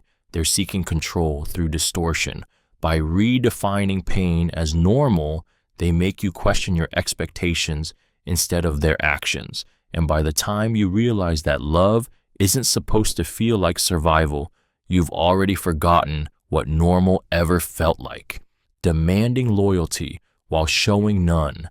Demanding loyalty while showing none is a psychological red flag rooted in hypocrisy and control. It's the expectation of unwavering devotion from you while they freely betray, manipulate, or disrespect the very bond they demand you protect. They speak of loyalty as if it's sacred, but only when it benefits them. When you question their inconsistencies, they call you disloyal, dramatic, or ungrateful. They weaponize the concept of loyalty, turning it from a virtue into a chain. This behavior reveals their deep need for dominance rather than connection. True loyalty is reciprocal. It grows through trust, transparency, and shared respect. But in toxic dynamics, it becomes one-sided. They expect you to stand by them through every lie, every cruelty, every broken promise, while they walk through your boundaries without hesitation. You become their safety net, their emotional anchor, their constant source of stability. Yet when you need the same, they vanish or turn cold. Psychologically, this creates an emotional imbalance designed to make you submissive. They convince you that questioning them is betrayal and that forgiveness is proof of love. You start equating loyalty with self-sacrifice, staying silent to preserve peace, enduring their disloyalty under the illusion of devotion. Over time, your sense of justice begins to warp. You start apologizing for their actions, defending them to others, and betraying yourself in the process. When someone demands loyalty while showing none, they're not asking for partnership. They're asking for ownership. It's not love they want, it's allegiance. And in that blind allegiance, they find power, not intimacy, ensuring you remain bound to them, even as they walk free. Keeping score in arguments. Keeping score in arguments is one of the most toxic psychological red flags. It transforms love into a competition and communication into warfare. At its core, it's the habit of cataloging every past mistake, every flaw, every moment of weakness, and weaponizing it when conflict arises. Instead of resolving the issue at hand, the person resurrects old wounds. Remember when you did this? You always mess up. You have no right to be upset after what you did. What should be a conversation becomes an emotional ambush, where the goal isn't understanding, it's victory. This behavior destroys trust. Relationships thrive on forgiveness, but a scorekeeper never forgives. They only delay punishment. Every argument becomes a courtroom, and you are perpetually on trial. You start apologizing not for what's happening now, but for every mistake you've ever made. The manipulator feeds on that imbalance, using your remorse as leverage to win control. Over time, you stop defending yourself, not because you agree, but because you're exhausted from fighting ghosts of the past. Psychologically, keeping score is rooted in insecurity and a need for dominance. It gives the illusion of moral superiority. By keeping you in a cycle of guilt, they never have to confront their own faults. The brain learns to associate conflict with shame, and soon you avoid voicing concerns altogether. You start walking on eggshells, fearing that any disagreement will trigger a flood of old accusations. Keeping score in arguments isn't about remembering, it's about power. It replaces love with resentment and turns intimacy into a tally. You can't build a future with someone who's always dragging you back into the ruins of yesterday, making you feel guilty for their mistakes. Making you feel guilty for their mistakes is a psychological red flag rooted in manipulation and emotional reversal. It's when someone twists accountability into accusation, turning their wrongdoings into your fault. At its core, it's not about misunderstanding, it's about control. When they hurt you, betray your trust, or cross a boundary, they manage to shift the focus so skillfully that you end up apologizing to them. They cry, accuse, or play the victim until your anger transforms into guilt, and their guilt vanishes into smoke. It starts subtly. You confront them about something they did, and instead of owning it, they say things like, "You made me do it," or "If you hadn't acted that way, I wouldn't have reacted like this." The narrative flips, and suddenly you're defending yourself for bringing it up. Their mistakes become your responsibility. Their outbursts, your fault. This emotional sleight of hand leaves you disoriented and ashamed, trapped in a cycle where they get to act without consequence, and you bear the emotional debt. Psychologically, this is projection, a defense mechanism that allows them to unload their guilt onto you. Over time, it trains you to self-blame before they even have to. You start walking on eggshells, constantly trying to avoid setting them off, thinking if you just love them harder, they'll stop. But guilt is their weapon of choice. It keeps you submissive, compliant, and quiet. When someone makes you feel guilty for their mistakes, they aren't seeking forgiveness, they're seeking power. And the more guilt you carry for what they've done, the less room you have left to see the truth. You were never the one who needed to apologize. Ignoring your needs or preferences. Ignoring your needs or preferences is one of the quietest yet most devastating psychological red flags in a relationship. It's the slow erosion of your significance when your desires, opinions, and boundaries are consistently dismissed, minimized, or overlooked. At first, it might seem harmless.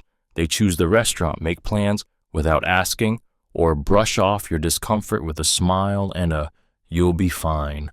But over time, this pattern reveals something far darker. You are not being seen as an equal partner, but as an accessory to their comfort. When someone repeatedly ignores your needs, they are teaching you that your voice doesn't matter. The relationship becomes one-sided, revolving around their convenience, their timing, their emotions. You begin to shrink, silencing your wants to avoid seeming difficult. Your brain starts adapting to neglect, convincing you that compromise means self-abandonment. The danger here isn't just emotional distance, it's the loss of identity that comes from constant invalidation. Psychologically, this behavior is rooted in entitlement and control. People who ignore your needs often expect unconditional compliance, mistaking your empathy for weakness. They exploit your patience until you start believing that love means self-sacrifice. You rationalize their behavior, telling yourself they're busy, stressed, or just wired differently. But deep down, you feel it, the growing emptiness of always giving and never being met halfway. Over time, the neglect becomes normalized. You stop asking for what you need because it feels pointless. You start anticipating disappointment before it happens. And that's exactly how they keep power, by convincing you that your silence is peace and your invisibility is love. But being ignored is not stability. It's the slow death of your emotional worth, creating unnecessary drama. Creating unnecessary drama is a psychological red flag that exposes a person's need for chaos, control, and emotional dominance. It's not about passion or intensity. It's about instability masked as depth. These individuals thrive on turmoil because peace makes them powerless. When things are calm, they'll stir conflict out of nothing. A misunderstood text, a harmless comment, a delay in your reply. Suddenly, you're caught in a storm you never caused, defending yourself against accusations that make no sense. The goal isn't resolution, it's reaction. Psychologically, drama creators crave emotional stimulation because chaos gives them a sense of importance. They feed off the energy of crisis, using tension as proof that the relationship is real or passionate. To them, love without conflict feels empty, but their constant need for upheaval keeps you emotionally off balance. You start anticipating the next explosion, walking on eggshells to avoid triggering another meltdown. The cycle is exhausting. Calm becomes suspicious. Peace feels temporary, and you begin mistaking volatility for connection. This pattern is rooted in emotional immaturity and insecurity. They manufacture drama to test your loyalty, to reaffirm their worth, or to manipulate your focus back to them. Each argument resets the power dynamic. They regain control by pulling you into their emotional orbit. Over time, you lose your sense of stability, mistaking survival for love. When someone constantly creates unnecessary drama, it's not because they care too much, it's because they fear being irrelevant without chaos. And in their world, peace isn't love, it's silence. They can't control, so they destroy it, just to feel alive again, constantly interrupting or talking over you. Constantly interrupting or talking over you is a subtle, yet deeply disrespectful, psychological red flag that reveals a person's need for dominance and lack of empathy. At its core, it's not simply about impatience, it's about control. Every interruption sends a clear message. Your voice doesn't matter as much as mine. When someone consistently cuts you off, finishes your sentences, or dismisses your words mid-thought, they're not engaging in conversation. They're asserting superiority. It's an act of quiet erasure, where your presence is acknowledged only as long as it serves their narrative. Psychologically, this behavior chips away at your confidence. Humans are wired to seek validation through communication. Being heard affirms that we exist and that our thoughts carry weight. When someone repeatedly silences you, even subtly, it triggers feelings of frustration, humiliation, and self-doubt. You start speaking less, hesitating before expressing opinions, carefully choosing words to avoid interruption. This self-censorship becomes an unconscious survival mechanism. You shrink so they can expand. People who constantly talk over others often frame it as passion or enthusiasm, but it's rarely that innocent. It's a need to dominate conversations, to dictate the rhythm of interaction, and to ensure their perspective remains at the center. Over time, it creates a power imbalance where communication stops being mutual. It becomes performative, one-sided, and draining. This pattern is especially toxic in relationships where dialogue should foster connection, not competition. Interrupting isn't just rude, it's invalidating. It turns every attempt at vulnerability into a losing battle for airtime. And when your words are constantly drowned out, silence becomes your only refuge, not because you have nothing to say, but because you've learned it's safer not to speak at all, making you feel small in front of others. Making you feel small in front of others is a psychological red flag that hides beneath smiles, jokes, and harmless comments. But its purpose is always the same, to diminish you while preserving their superiority. It's the subtle art of humiliation disguised as humor.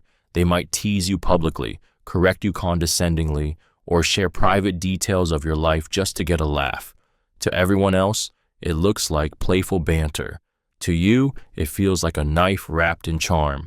At its core, this behavior is about dominance through social control. By undermining you in front of others, they quietly rewrite the power dynamic. You become the lesser one, the one who laughs it off while dying inside. Each public jab is a psychological reminder of who holds the upper hand. The people around you might not even notice because the cruelty is coded in charisma. But you do. You feel the sting of being made small in the very spaces where you should feel safe to stand tall. Psychologically, this is emotional conditioning. The more they belittle you publicly, the more hesitant you become to speak, to shine, to exist fully. You start shrinking your personality to avoid being embarrassed again. It's a form of erasure, slow, quiet, and devastating. The crowd laughs and you smile, but inside you feel yourself disappearing. Someone who truly loves or respects you will protect your dignity in every room, but someone who needs control will chip away at it one joke at a time, teaching you that love comes with humiliation and silence is safer than pride. It's not humor, it's dominance performed for an audience. Refusing to celebrate your success. Refusing to celebrate your success is a psychological red flag that reveals envy, insecurity, and emotional sabotage hidden beneath indifference. It's when someone you care about can't bring themselves to acknowledge your growth, your victories, or your happiness. Instead of pride, you're met with silence, sarcasm, or subtle dismissal. They might say things like, "It's not that big of a deal," or "You just got lucky," diminishing what you worked so hard for. What should be a moment of joy becomes heavy with guilt and confusion. This behavior isn't about oversight, it's about control. When someone refuses to celebrate you, they are quietly punishing you for outshining them. They can't handle a version of you that thrives without their validation. Your success threatens their dominance, so they downplay it, ignore it, or twist it into competition. Psychologically, this is an act of emotional sabotage meant to keep you small, humble, and dependent on their approval. Over time, this dynamic chips away at your confidence. You begin to hide your achievements, fearing the cold reaction that always follows. You downplay your joy, learning that pride invites rejection instead of love. The relationship becomes an emotional cage where the price of peace is self-suppression. People who can't celebrate your success don't want partnership. They want control over your light. Their silence is strategic. It's how they remind you that your worth only exists when it doesn't outshine theirs. And the cruelest part? They'll make you believe that humility means dimming yourself, when in truth, it's their insecurity that can't stand your glow. Using money or gifts to control you. Using money or gifts to control you is a psychological red flag often mistaken for generosity, but it's anything but love. At its core, it's manipulation wrapped in luxury, acts of giving that come with invisible strings attached. It begins with lavish gestures, expensive dinners, surprise presents, offers to take care of everything. It feels flattering, intoxicating even, to be showered with attention and abundance. But soon, the generosity turns conditional. The same gifts that once made you feel valued become tools of control, reminders of what you owe them. They'll say things like, "After everything I've done for you," or "You wouldn't have that if it weren't for me." Suddenly, every act of kindness becomes currency in an emotional transaction. They use money to buy your silence, guilt to buy your compliance, and gifts to rewrite the balance of power. You begin to feel trapped between gratitude and resentment, afraid that saying no will make you seem ungrateful, or worse, unworthy of their love. Psychologically, this tactic feeds off dependency. The more you accept, the harder it becomes to say no. They create a financial and emotional imbalance that keeps you tethered to their approval. It's not about sharing, it's about ownership. They want you to associate comfort with submission, luxury with loyalty, and survival with their presence. When someone uses money or gifts to control you, they're not being generous. They're building a cage made of gold. It glitters beautifully on the outside, but inside, it suffocates you. Because the truth is, anything given with conditions isn't love, it's leverage, threatening to leave to manipulate you. Threatening to leave to manipulate you is one of the most emotionally violent tactics in toxic relationships, a psychological weapon designed to control through fear and abandonment. At its core, it's not about actually wanting to end the relationship. It's about creating panic. The moment you assert your needs, disagree, or set a boundary, they drop the threat. Maybe we should just break up. Or, if this keeps happening, I'm done. The words hit like a shockwave, instantly shifting the power dynamic. Suddenly, the conversation isn't about resolving an issue. It's about your desperation to keep them from walking away. This is emotional blackmail in its purest form. It preys on your deepest fear of loss, using love as leverage. They know that the thought of losing them terrifies you, so they weaponize it to make you compliant. The human brain interprets such threats as danger. Your heart races, logic fades, and the survival instinct kicks in. You start apologizing, retracting your feelings, doing anything to restore stability. Each time you give in, you teach them that the mere threat of leaving is enough to control you. Psychologically, this tactic creates an unsafe emotional environment. You begin living in a constant state of tension, afraid that any disagreement could trigger another ultimatum. It conditions you to associate honesty with loss and compliance with safety.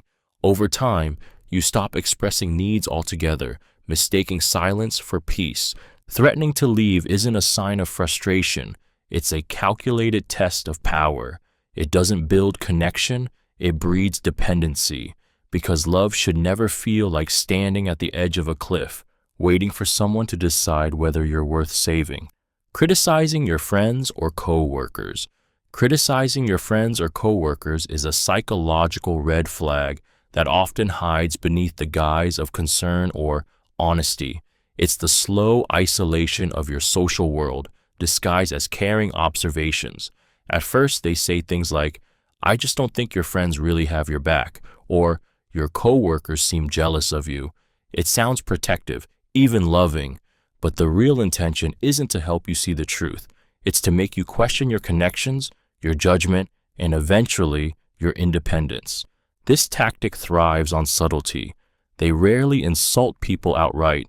Instead, they plant seeds of doubt, tiny remarks that linger in your mind. Over time, you start noticing flaws in everyone around you, wondering if maybe they're right. Soon, you find yourself withdrawing from the very people who keep you grounded. Once you're isolated, their voice becomes the only one that matters. That's when control takes root. They position themselves as your sole confidant, the only one who really understands you. And that's not love. It's emotional captivity built through quiet manipulation. Psychologically, this is a strategy of domination. By tearing down your support network, they remove your mirrors, the people who would tell you the truth, who would remind you of your worth.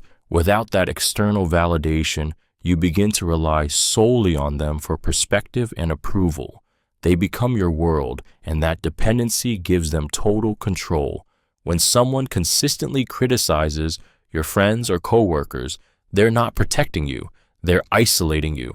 True love encourages connection, not confinement.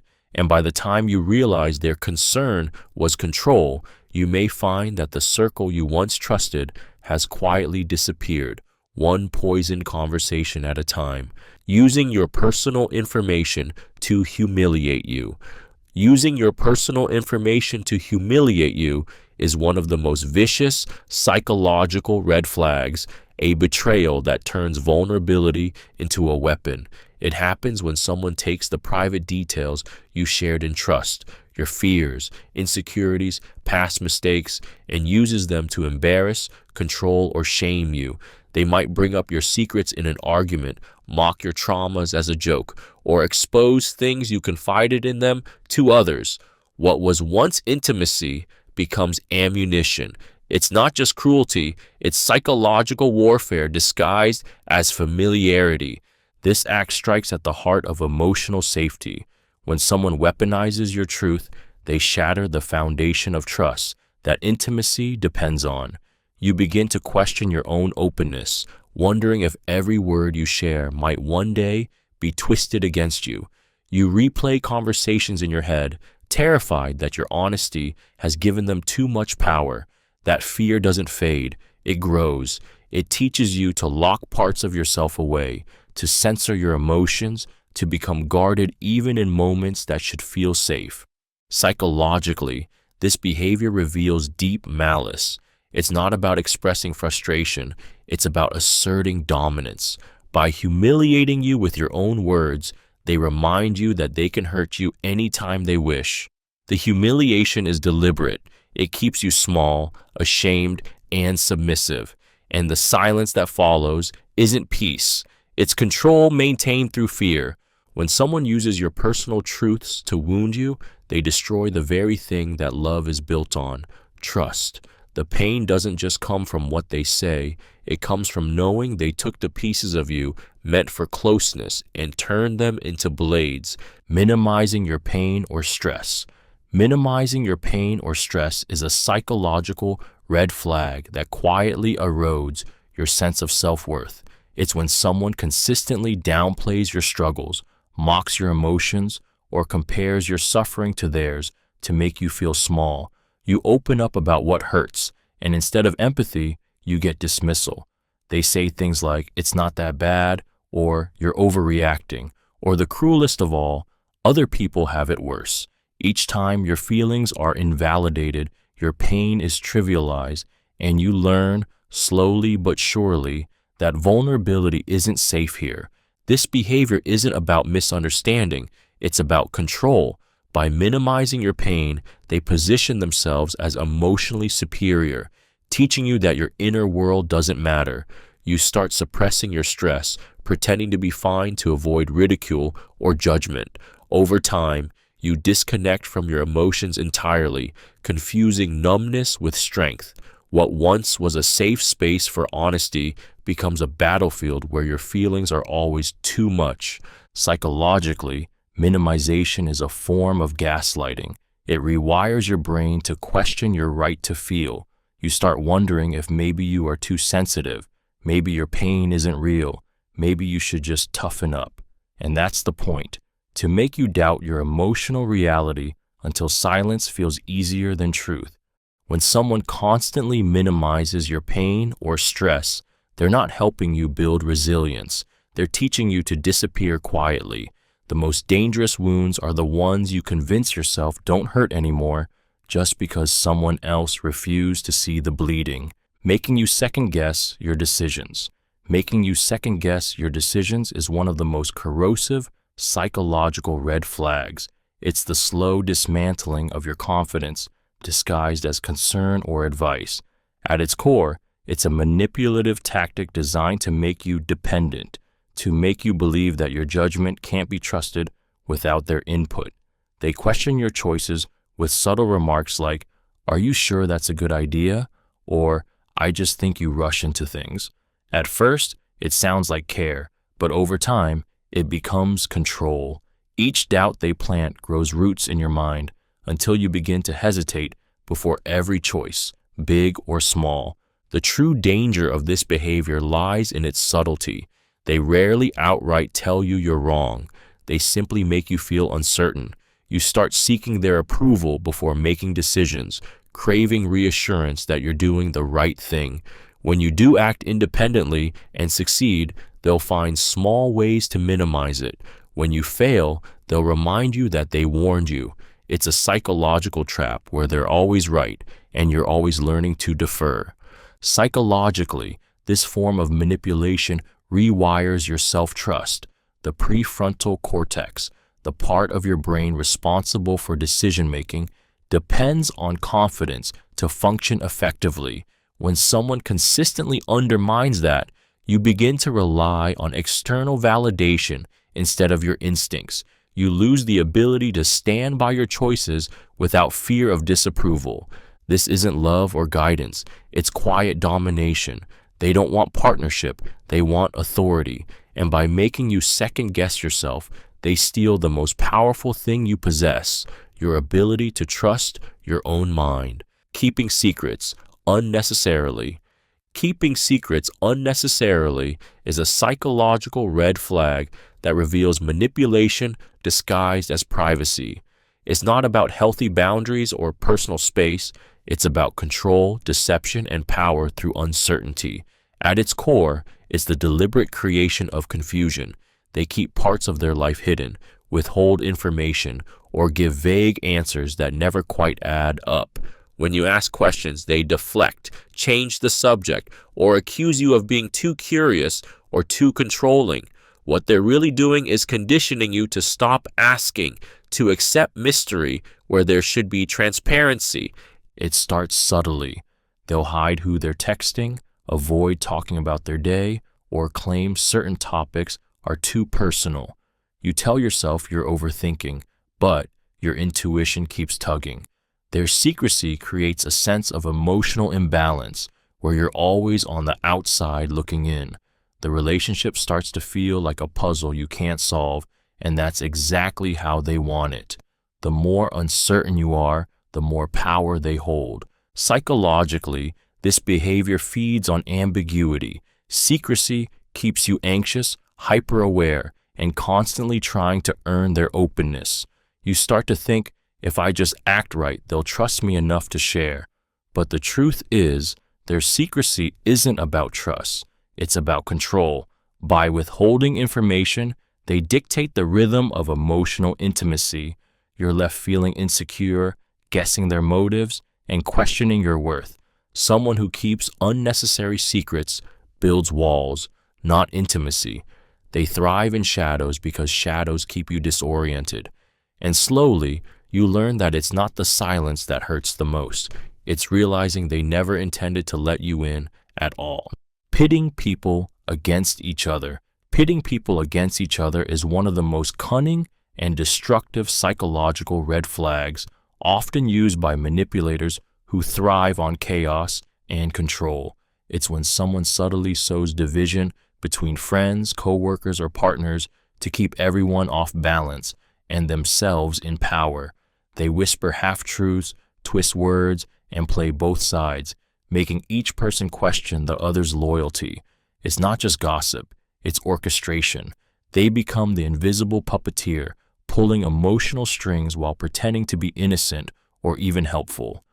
This tactic feeds on insecurity and trust. When people are divided, they look to the manipulator for clarity, validation, and belonging. That's the goal, to make themselves the center of everyone's emotional gravity. In relationships, this might look like telling you things your friends supposedly said or claiming someone is jealous of your relationship.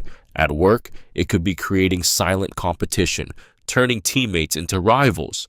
The manipulator wins twice, once by controlling perception, and again by ensuring no one unites against them. Psychologically, this behavior is rooted in narcissism and fear of exposure. People who pit others against each other understand that unity is their enemy, because when people communicate directly, the truth unravels their lies. So they thrive in confusion, planting seeds of mistrust until isolation feels safer than connection. The damage runs deep. You begin to doubt those closest to you, second-guess your instincts, and protect yourself by withdrawing. And that's when they have full control, because divided hearts are easier to dominate. Pitting people against each other isn't just manipulation, it's social sabotage that turns love, loyalty, and trust into tools for power. Showing no interest in your feelings. Showing no interest in your feelings is one of the most emotionally hollow red flags in a relationship. It's the silent neglect that cuts deeper than arguments, the absence of empathy, curiosity, or care.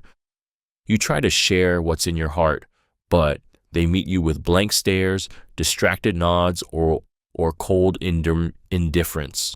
When you're hurt, they change the subject. When you're excited, they dismiss it as unimportant. Over time, you begin to feel like your emotions are a burden, something best kept hidden to avoid their apathy. This isn't mere disconnection, it's emotional starvation. A person who shows no interest in your feelings is sending a message that your inner world doesn't matter. Relationships thrive on mutual understanding, but when one person refuses to engage emotionally, the bond becomes one-sided. You pour yourself out, but nothing comes back. That emptiness starts to echo inside you until you begin questioning whether your feelings are even valid. Psychologically, this form of neglect creates quiet devastation. The human brain is wired for emotional reciprocity. When we share and are met with empathy, we feel seen. When that connection is denied, it triggers the same neural pain as physical rejection. You begin to shrink emotionally, censoring your vulnerability, teaching yourself not to feel too deeply because it will only be met with silence. Showing no interest in your feelings isn't emotional maturity. It's emotional abandonment disguised as composure. It's how someone keeps power while giving nothing, leaving you aching for connection that will never come. And the cruelest part is how you start mistaking their indifference for peace, when really it's the sound of your own heart being ignored. Reacting defensively to feedback. Reacting defensively to feedback is a psychological red flag that reveals deep insecurity and an inability to engage in emotional maturity. At its core, it's the refusal to take accountability when confronted with a concern. Instead of listening or reflecting, they deflect, turning gentle conversations into emotional minefields. The moment you express discomfort, they twist it into an attack. You're always blaming me. You never appreciate what I do. Or, why are you trying to make me feel bad? Suddenly, your valid feelings become accusations, and their mistakes become your fault. This response is not about misunderstanding, it's about control. Defensive people weaponize vulnerability by making it unsafe to communicate honestly. You learn quickly that expressing how you feel will only spark anger or tears, so you begin to stay silent, choosing peace over truth. This silence becomes their power. Every time they overreact, they reinforce the unspoken rule: you are not allowed to hold me accountable. Psychologically, chronic defensiveness stems from ego fragility and emotional immaturity. It prevents introspection and stunts emotional growth. For the receiver, it creates a cycle of suppression and self-doubt.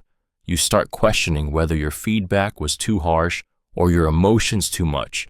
You edit your honesty, dilute your truth, and shrink your voice just to avoid their explosions. Over time, this dynamic becomes a quiet form of gaslighting. You begin to believe you're the problem for wanting respect or change. Reacting defensively to feedback doesn't protect love, it poisons it, because real connection cannot exist where accountability feels like an attack, and honesty is treated as betrayal. Acting superior or condescending is a psychological red flag that poisons connection through quiet humiliation. It's the subtle, persistent attitude that tells you, without words, that you're lesser. At its core, this behavior isn't about intelligence or strength. It's about control masked as confidence. They speak to you as though you should be grateful for their attention, as though your thoughts need their approval to be valid. Every conversation becomes a hierarchy, with them on the throne and you beneath it, apologizing for simply existing at their level. It starts small. They correct you unnecessarily, laugh at your opinions, or talk over you in discussions. They'll say things like, "You wouldn't understand," or "Let me explain it properly." Each comment chips away at your confidence, making you second-guess your intellect, your instincts, and even your worth. What feels like arrogance is actually emotional erosion, an intentional act to keep you dependent on their validation.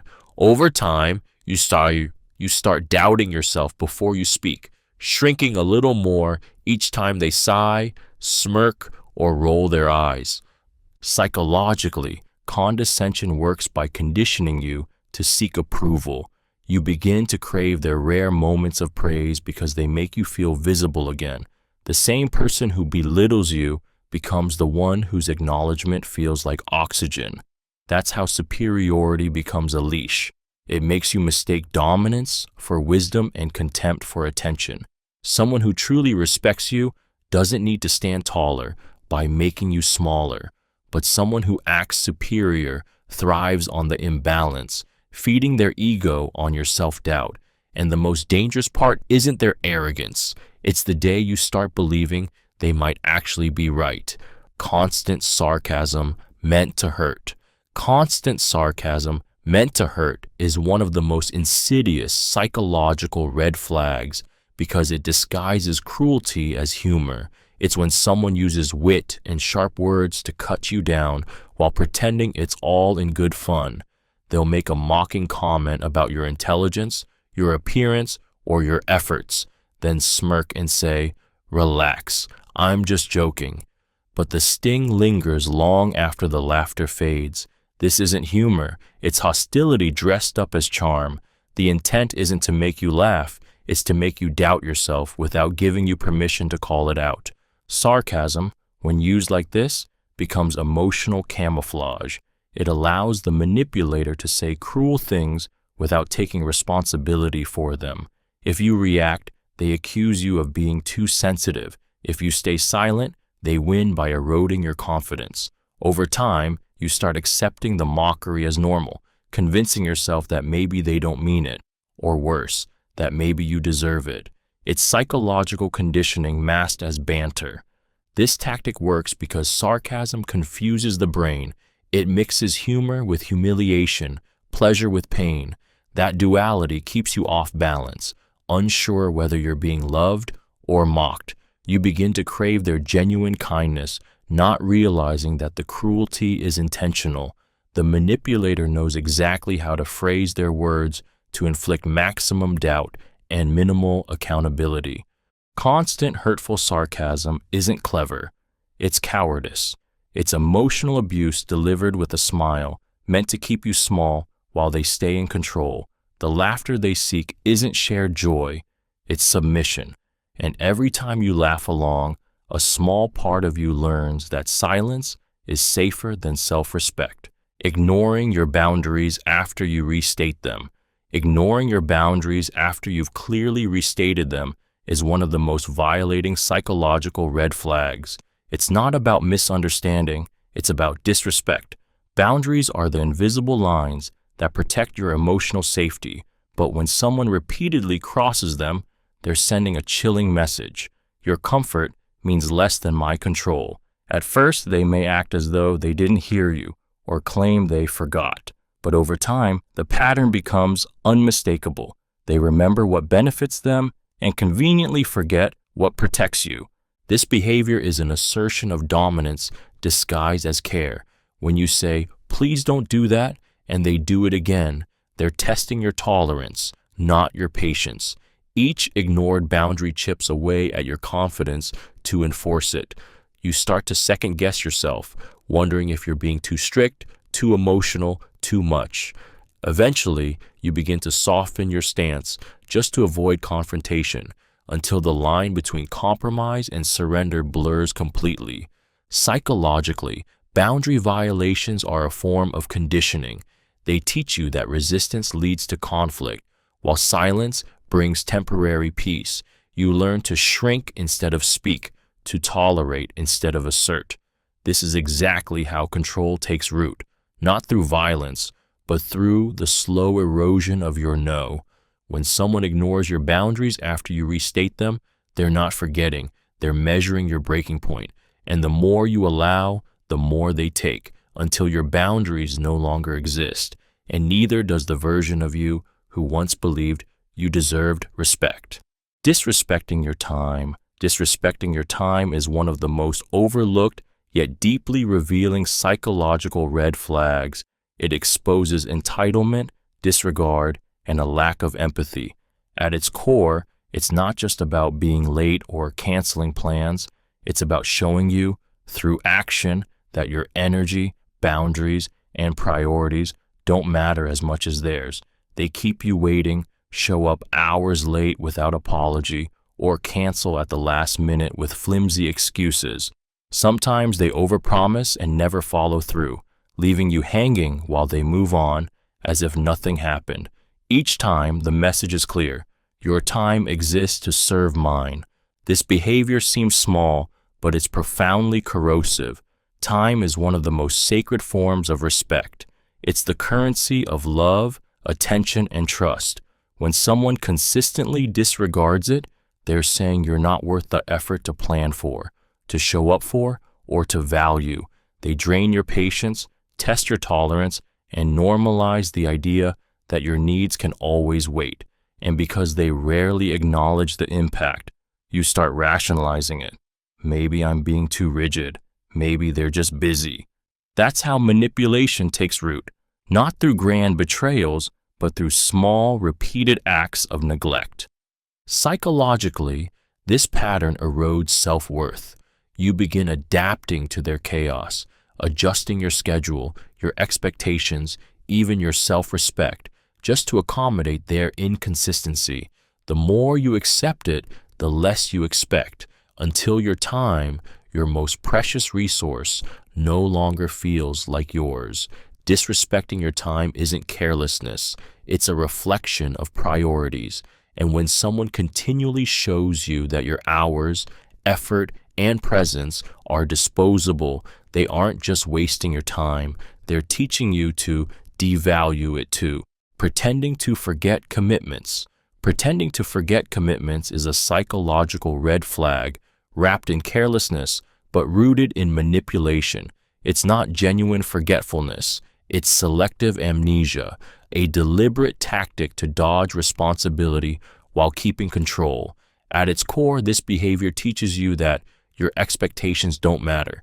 They promise to call, to show up, to follow through, but somehow they always forget. And each time, you're left feeling unreasonable for caring, like your need for consistency is too demanding. The truth is, they don't forget. They choose not to remember, when remembering would hold them accountable. At first, you give them the benefit of the doubt. You remind them gently, excuse their absence, rationalize their silence. But over time, the pattern becomes undeniable. They remember the things that serve them, but conveniently forget the ones that matter to you. They forget anniversaries, plans, or promises that would require effort, yet never forget when they need something from you. This isn't memory, it's manipulation through inconsistency. By being unpredictable, they keep you emotionally unbalanced, never sure if you're valued or dismissed. Psychologically, this is a form of control through neglect. When someone repeatedly forgets you, your brain starts working overtime to secure their attention. You double text, over-explain, or try harder to be memorable, confusing anxiety for affection. Each small moment of follow-through feels like a victory, even though it should be the norm. Someone who pretends to forget commitments isn't absent-minded, they're strategic. It's emotional gaslighting in disguise, meant to make you doubt your worth and accept crumbs of attention as proof of care. Forgetting isn't their flaw, it's their weapon, and every time they forget you, they remind you exactly where you stand, as an option, never a priority. Exaggerating your faults publicly. Exaggerating your faults publicly is a deeply humiliating psychological red flag that exposes the manipulator's need to control you through shame. It's when someone takes your insecurities, mistakes, or private struggles and inflates them into entertainment for others. They'll tell embarrassing stories, twist half-truths, or mock your flaws in front of friends, family, or co-workers, always with that insidious laugh and the phrase, "I'm just kidding." But it isn't a joke, it's a performance, and you're the punchline. This tactic is about power, not humor. By ridiculing you in front of others, they subtly assert dominance, signaling that they can humiliate you anytime they wish. They chip away at your credibility and confidence while pretending it's harmless fun. You laugh along, trying to hide the sting, but inside, a part of you shrinks.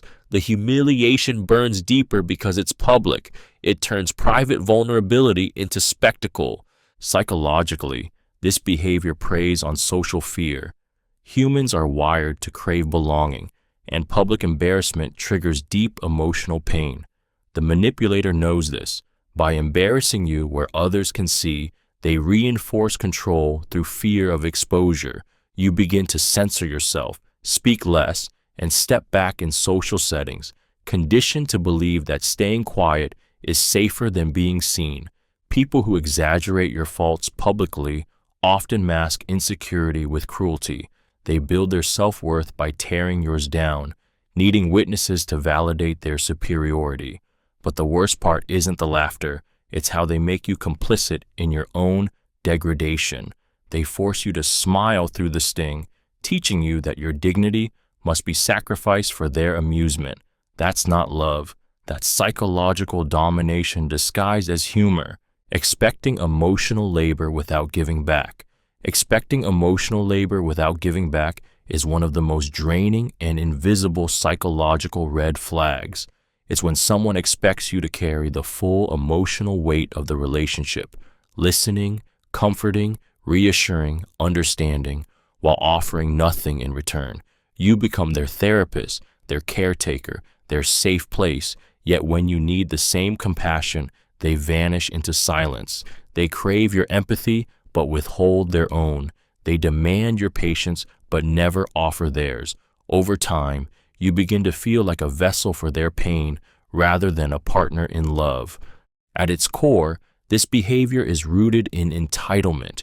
They see your emotional support not as a gift, but as an obligation. They drain you with endless stories of their struggles, expecting you to absorb their chaos, soothe their insecurities, and rebuild their self-worth again and again.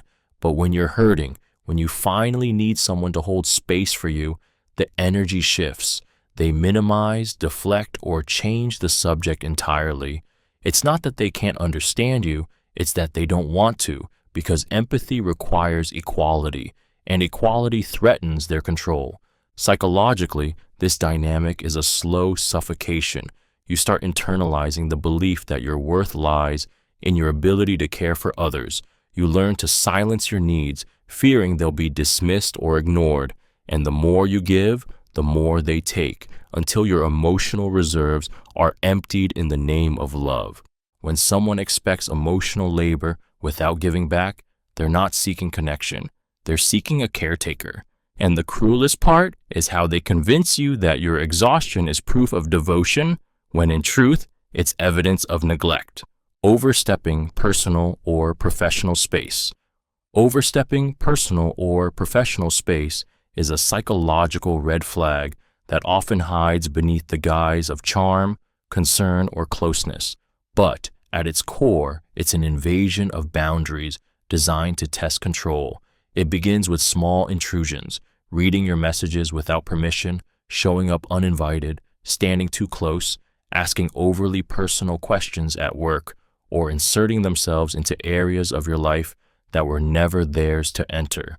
They may say, "I was just curious," or "I'm only trying to help." But the truth is, they're gauging how much of your space they can claim before you push back. This behavior is not about connection. It's about possession. People who habitually cross boundaries view limits as challenges, not respect. Each time you fail to react strongly, they take another step closer, emotionally or physically, until your comfort zone no longer belongs to you. What starts as subtle encroachment becomes entitlement.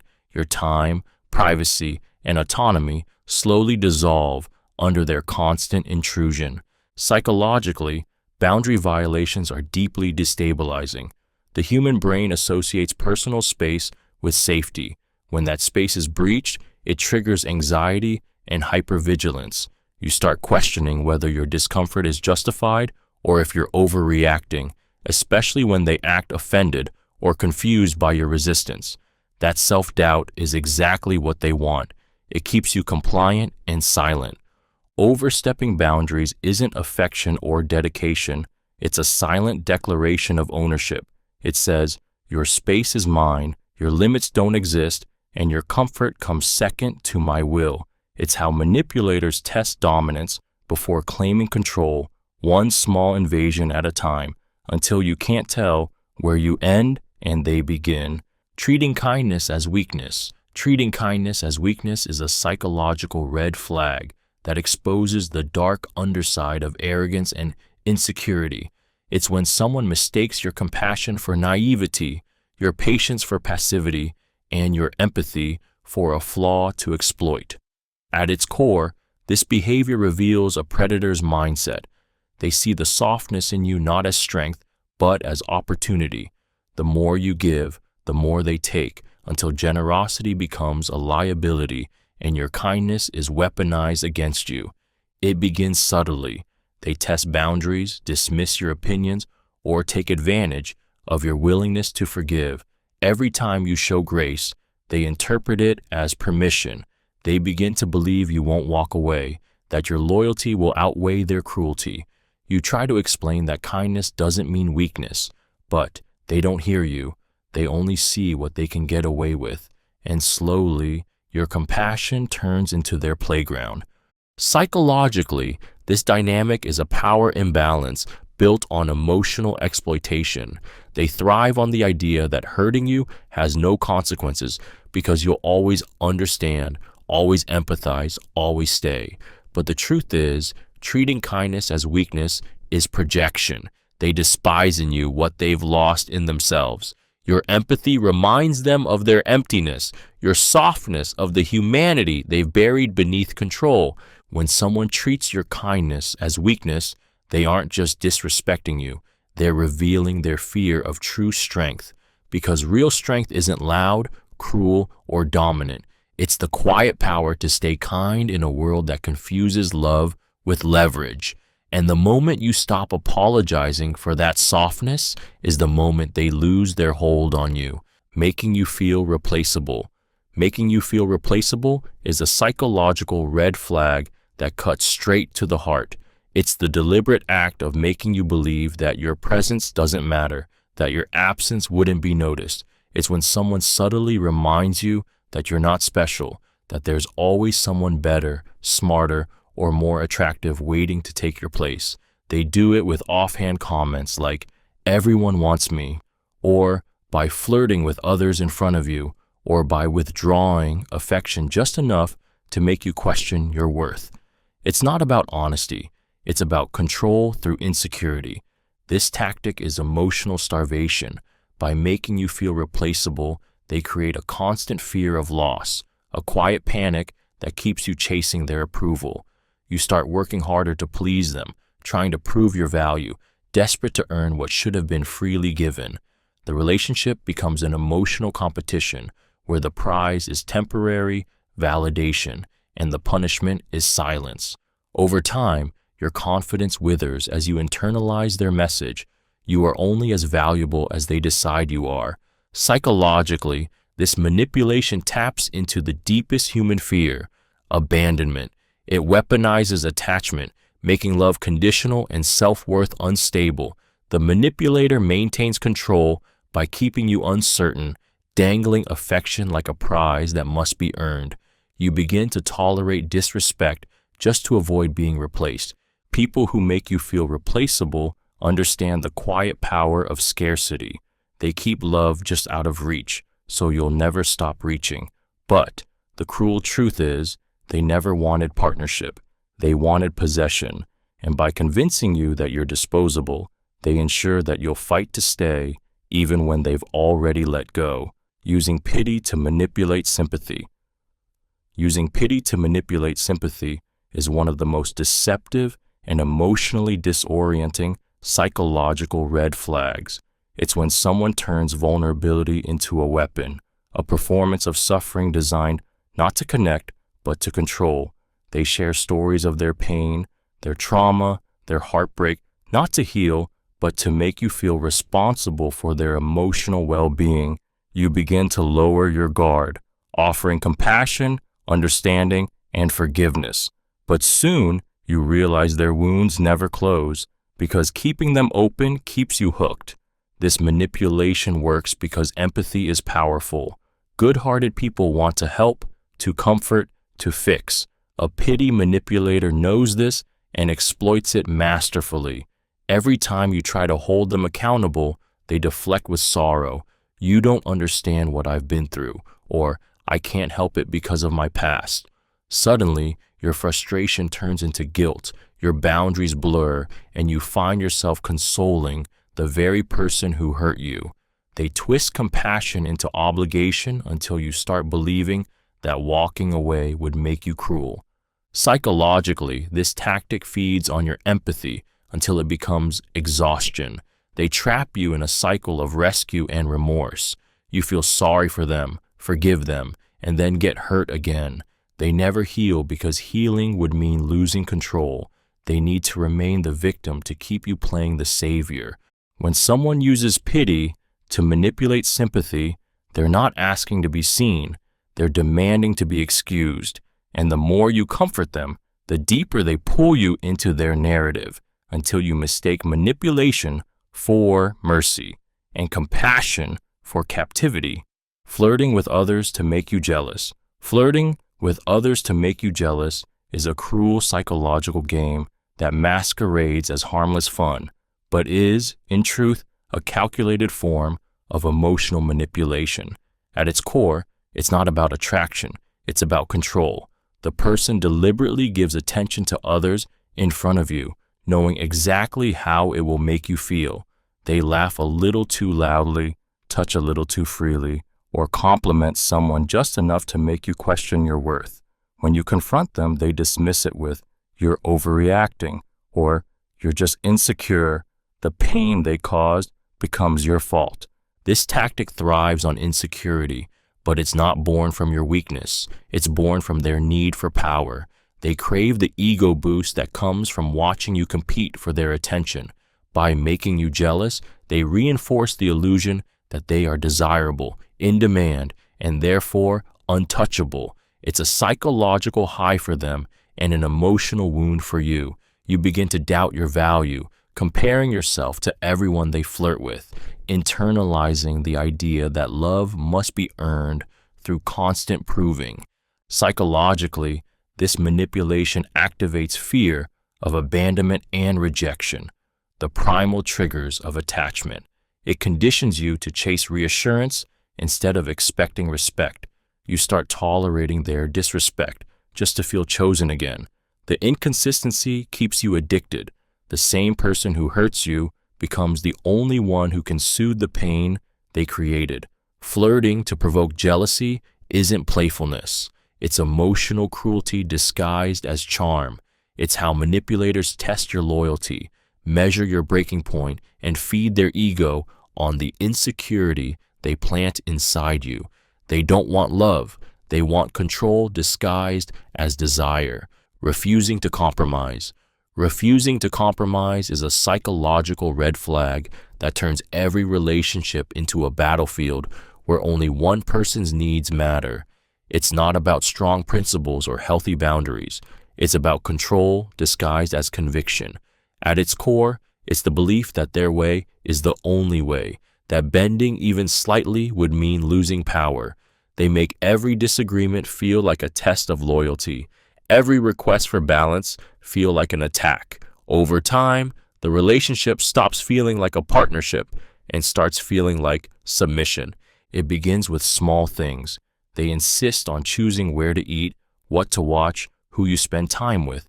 You give in because it's easier than arguing. But soon, it's not just about choices. It's about control. They dismiss your preferences, ignore your needs, and twist logic until you question why you're always the one yielding. When you finally stand your ground, they call you difficult, selfish, or ungrateful. They frame compromise as weakness and dominance as strength. Psychologically, this pattern is rooted in entitlement. People who refuse to compromise view relationships as hierarchies, not partnerships.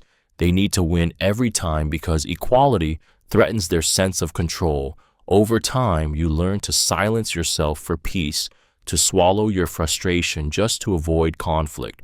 But that peace is fake. It's built on your silence. When someone refuses to meet you halfway, they're not protecting their values.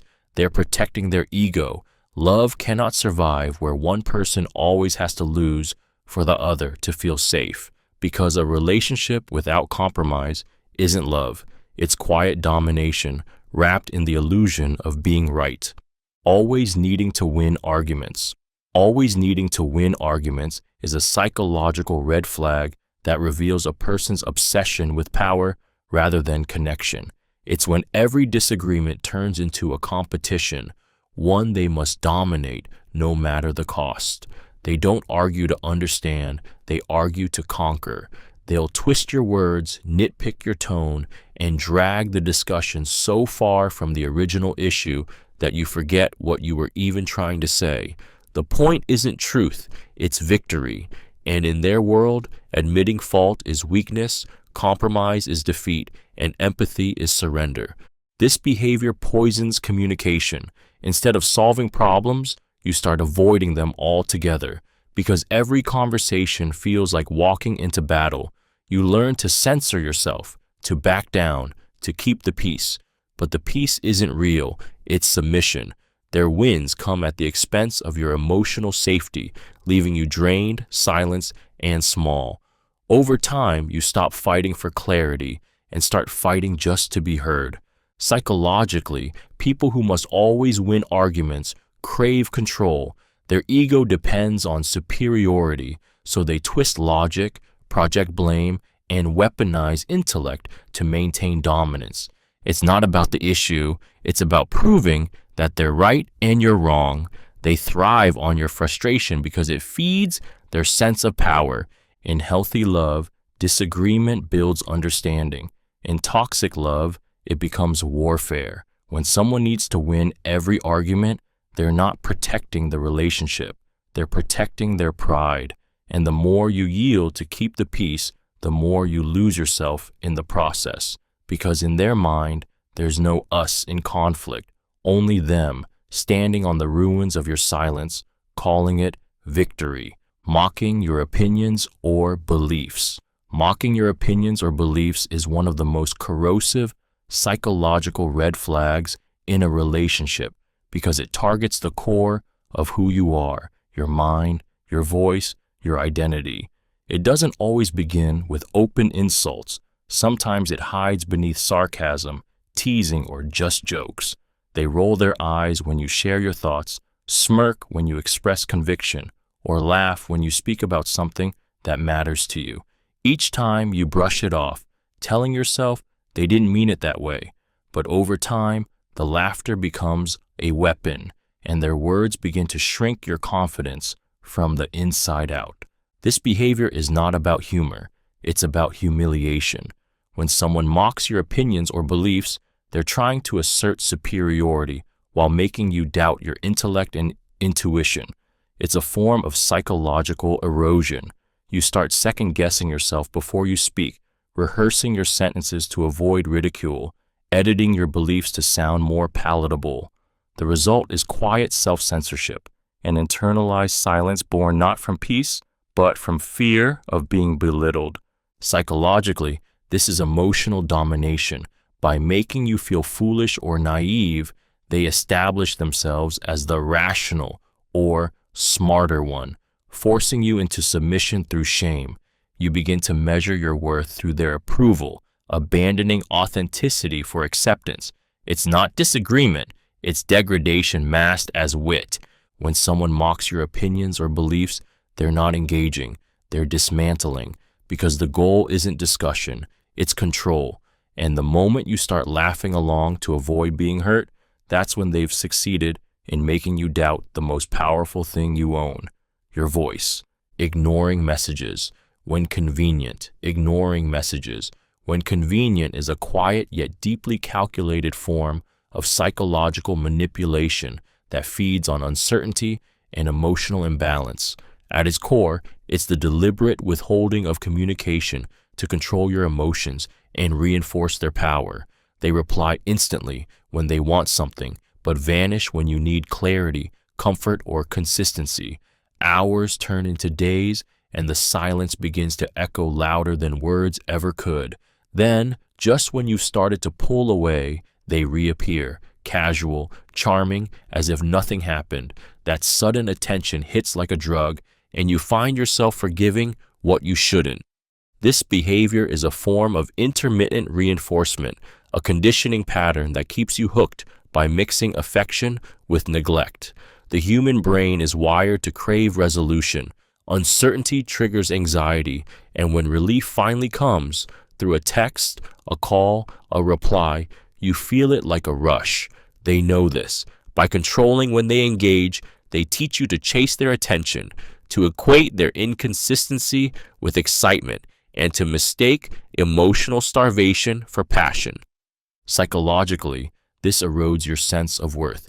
You start monitoring your own messages, rereading conversations, wondering if you said too much or too little. You craft responses carefully, afraid of being too available, mirroring the very inconsistency that's breaking you. It becomes a dance of power where silence is their lead and your patience is their instrument. Ignoring messages when convenient isn't a lack of time. It's a calculated test. It's how manipulators remind you that they decide when connection exists and when it doesn't. It's emotional control through absence, teaching you to mistake their attention for a reward and their silence for your punishment. Being defensive about their phone or privacy. Being defensive about their phone or privacy is a psychological red flag that often signals deceit cloaked as boundaries. It's not the act of wanting personal space that's concerning. It's the anxiety, anger, or guilt that surfaces the moment you get too close to their hidden world. At its core, this behavior is about control and concealment. They guard their devices like a fortress, keeping their phone face down, changing passwords frequently, or suddenly taking calls in another room. And when you notice, they turn the suspicion on you, accusing you of being insecure, paranoid, or controlling. At first, you might rationalize it. Everyone deserves privacy, right? But privacy without trust becomes secrecy, and secrecy breeds distance. Over time, you start noticing inconsistencies, late-night texts they won't explain, sudden social media changes, a defensiveness that doesn't match the situation. When you ask gentle questions, they lash out or retreat, making you feel guilty for even noticing. That guilt is the manipulation. They weaponize your empathy so they can keep hiding in peace. Psychologically, this behavior destabilizes you. It creates uncertainty and anxiety, conditioning you to question your intuition. You begin monitoring your own reactions, wondering if you're the problem. That's how secrecy becomes power. It makes you doubt what your instincts are screaming, and that's exactly what they want. Someone who values you doesn't make honesty feel invasive. They don't guard their phone like it holds the truth that could destroy you. When a person is overly defensive about their privacy, it's not protection.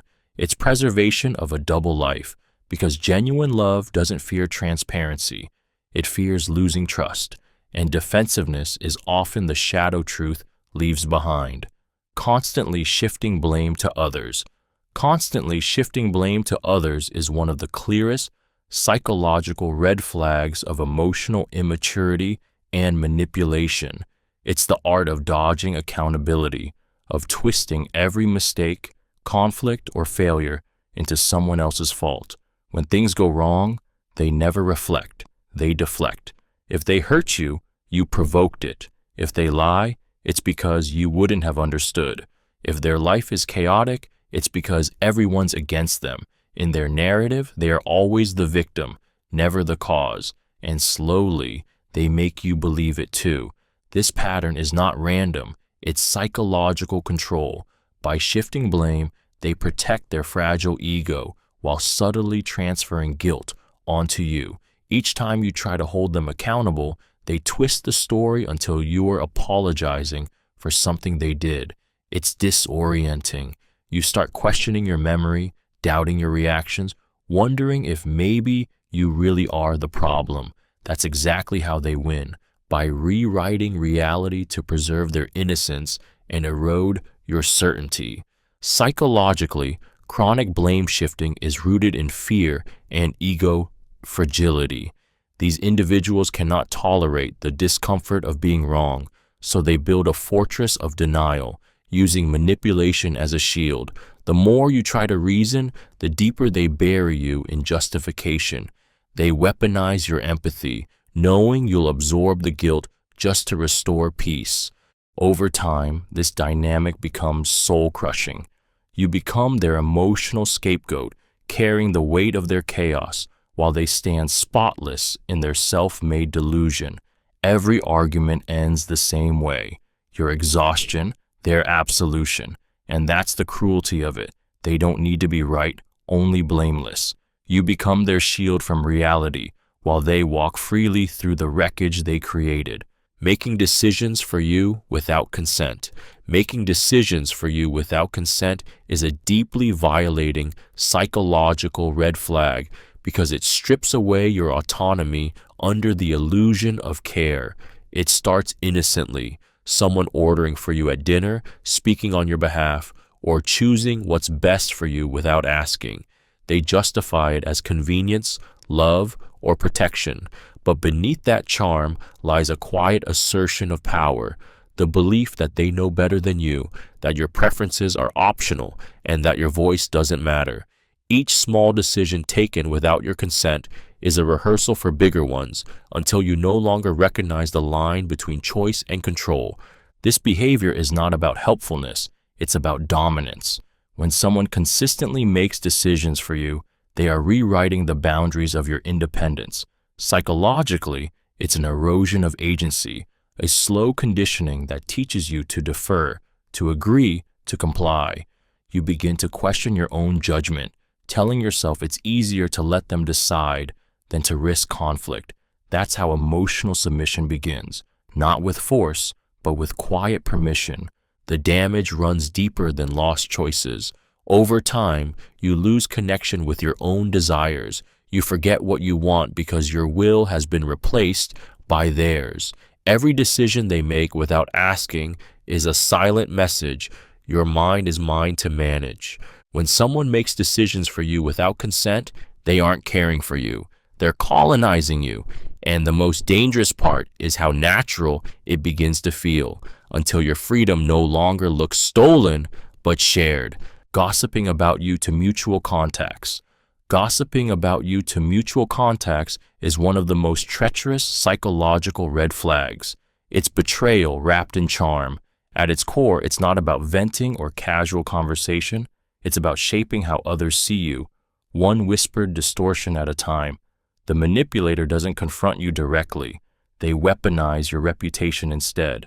They share your vulnerabilities under the guise of concern, twist your words to sound volatile or ungrateful, and sprinkle in just enough truth to make the lies believable.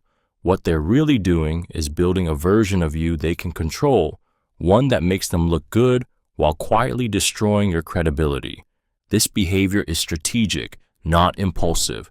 By planting seeds of doubt in mutual circles, they isolate you socially. Friends become distant, co-workers act differently, and you start sensing judgment without knowing where it's coming from. When you finally confront the manipulator, they feign innocence.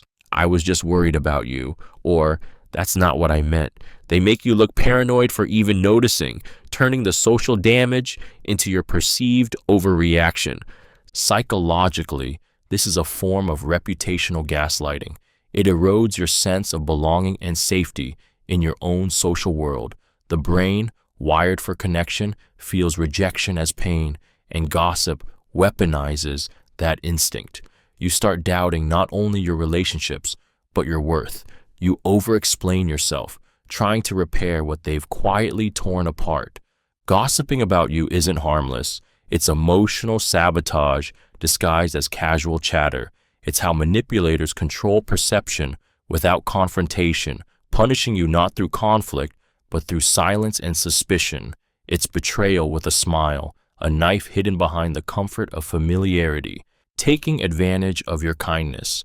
Taking advantage of your kindness is a psychological red flag that strikes at the heart of empathy itself. It's when someone mistakes your generosity for endless supply, when your giving nature becomes their opportunity for exploitation. At its core, this isn't about misunderstanding your good heart. It's about recognizing its value and using it for personal gain.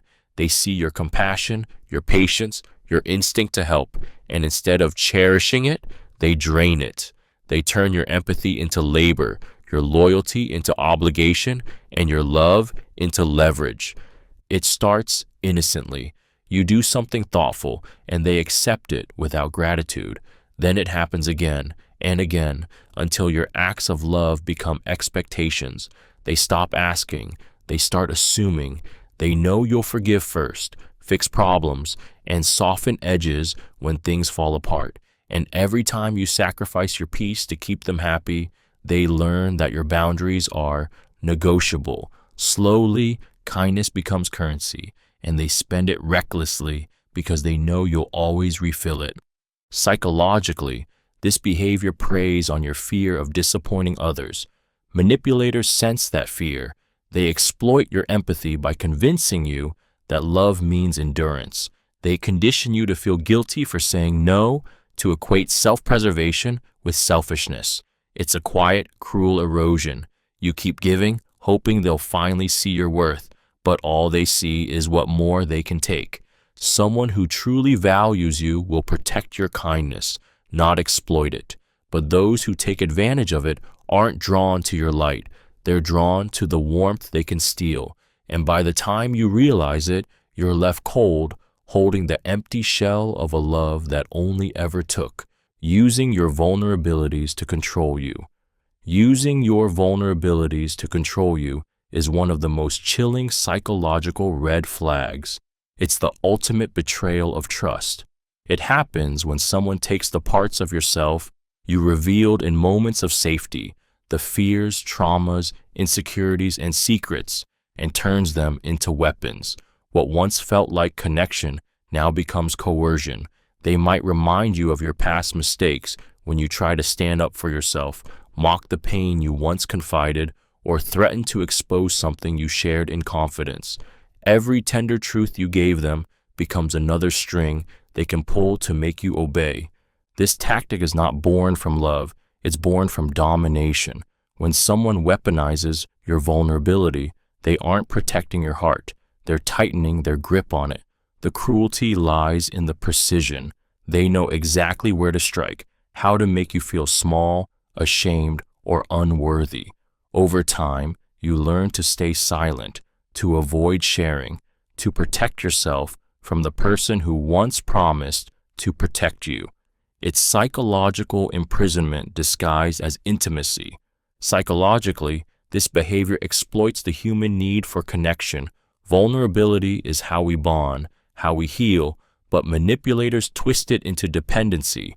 They use your openness to establish emotional leverage, ensuring you'll think twice before resisting them. You begin to believe that the cost of honesty is pain, that love requires silence, that your story is safest locked inside.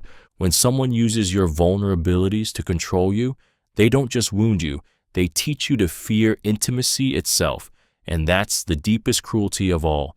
They don't just break your trust in them, they break your trust in anyone who might love you after, making you walk on eggshells. Making you walk on eggshells is one of the most suffocating psychological red flags.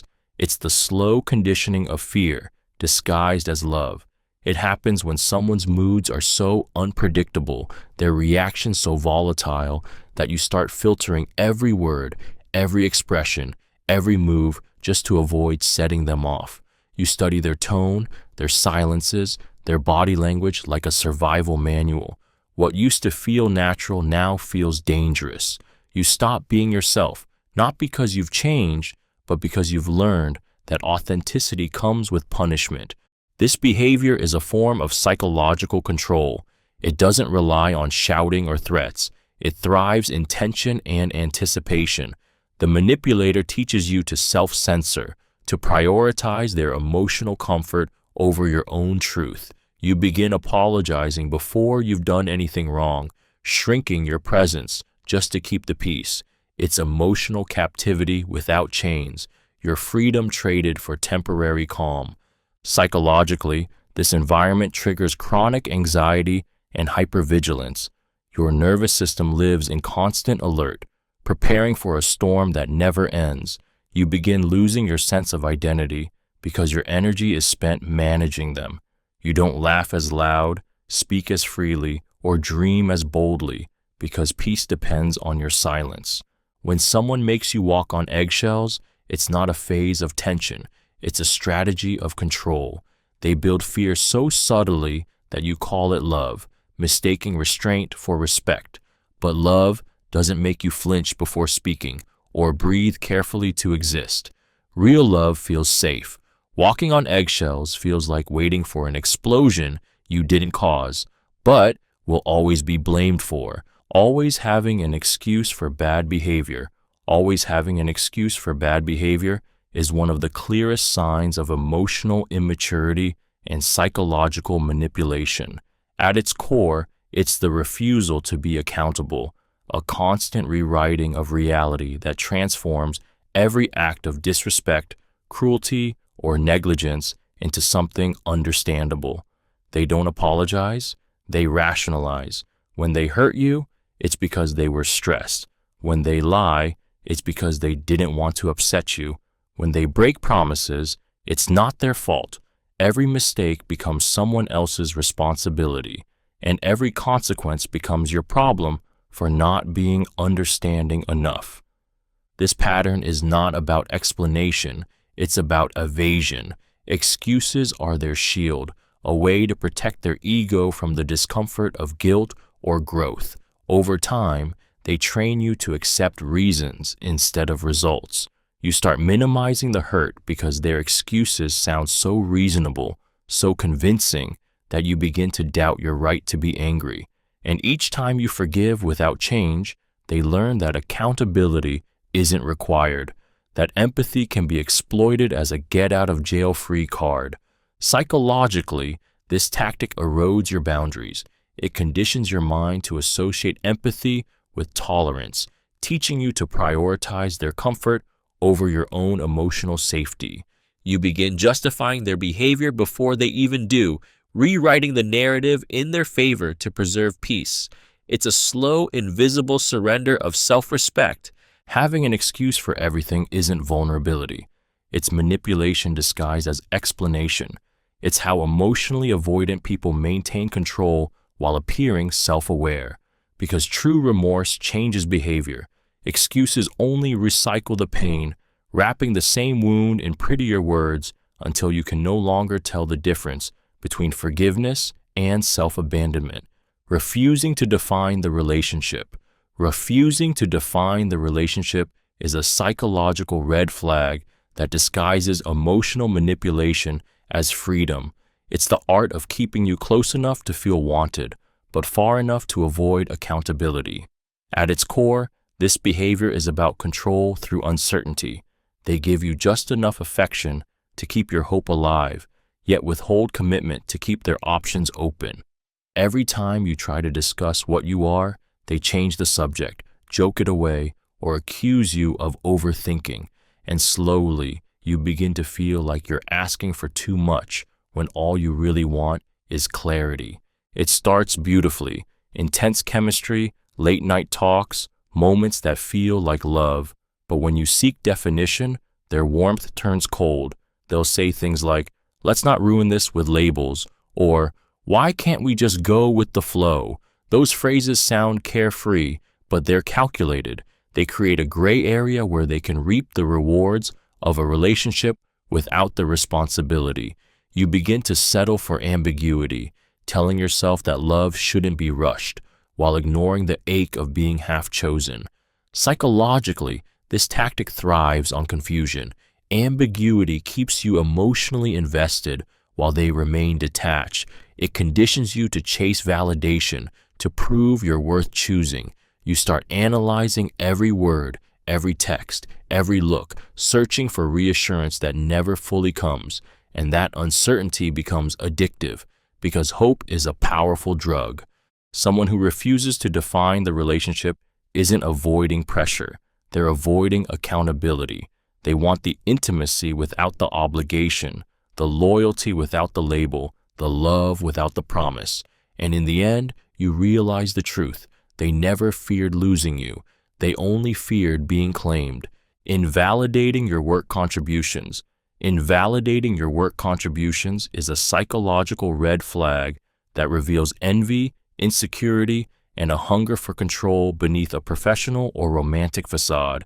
It's when someone deliberately downplays your effort, ignores your achievements, or takes credit for what you've done. They might say, "It wasn't that hard," or "You just got lucky," or worse, stay silent altogether, refusing to acknowledge the value you bring. What makes this so corrosive is its subtlety. It's not outright sabotage. It's slow erasure, designed to make you doubt your own competence and question your worth.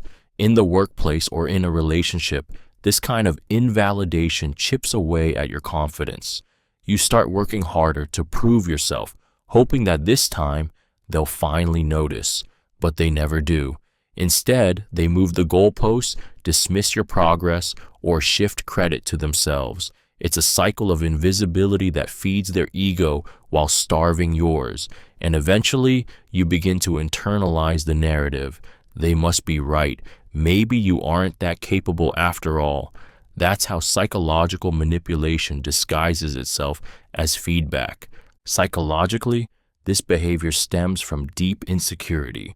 People who invalidate others' work fear being overshadowed, so they control recognition to protect their fragile sense of superiority.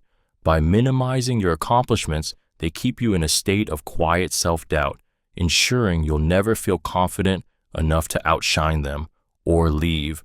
Over time, you stop sharing your ideas, your wins, even your excitement. You learn that excellence leads to punishment, not praise. And that's the tragedy. They don't just diminish your work, they extinguish your drive.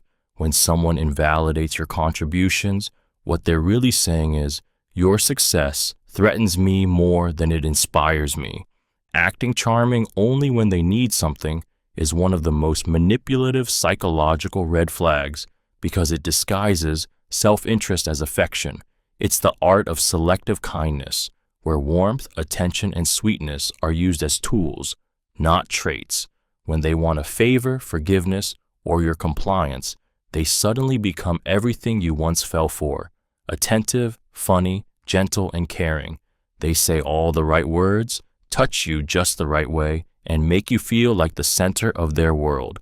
But as soon as they get what they want, the charm disappears, leaving you cold, confused, and questioning what was real. This kind of behavior is emotional bait and switch. The charm isn't genuine connection, it's currency. They've learned that kindness, when timed correctly, can buy trust, defuse conflict, and erase accountability. You start associating their affection with reward, believing that if you just behave, agree, or give more, the loving version of them will return. But that version isn't real. It's a mask that comes and goes depending on their needs. Psychologically, this manipulation creates a powerful form of dependency. Your brain becomes addicted to the highs of their charm and the lows of their withdrawal, mistaking inconsistency for passion. You begin to crave their approval, chasing the moments when they're good and ignoring the times they're cruel. This intermittent reinforcement is the same tactic used in psychological conditioning. It hooks you by keeping you uncertain. When someone only acts charming when they need something, it's not love, it's strategy. Their affection is transactional, their kindness conditional, and the moment you stop being useful, their warmth turns to ice, reminding you that their love was never about you, it was about control. Ignoring your boundaries during conflict. Ignoring your boundaries during conflict is one of the most invasive and psychologically damaging red flags. It exposes a person's true disregard for respect, empathy, and emotional safety. At its core, it's the act of bulldozing over the limits you've clearly expressed, especially when emotions are high. You say, "I need space," and they follow you from room to room. You ask for a calm discussion, and they raise their voice until you break. You tell them certain topics are off limits, and they weaponize them in the heat of an argument. In those moments, it's not just your boundaries being ignored, it's your humanity being dismissed. This behavior is about power, not passion. People who disregard boundaries during conflict thrive on emotional chaos because it keeps you reactive, not rational. They know that if they can overwhelm you, interrupt, yell, guilt trip, or invade your space, you'll eventually give in. What begins as a disagreement becomes psychological warfare. You're no longer arguing to solve the issue. You're arguing to defend your right to peace. Psychologically, this destroys your sense of control. The brain perceives repeated boundary violations as threats, triggering a fight or flight response.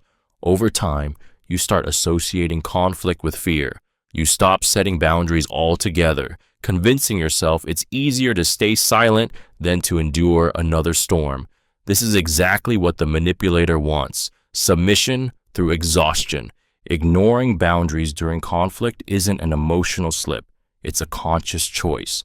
It's how manipulators test your limits, seeing how far they can push until you stop resisting. It's not love, it's domination masked as intensity, proof that to them, your comfort is negotiable, but their control is not. Punishing you emotionally for being honest.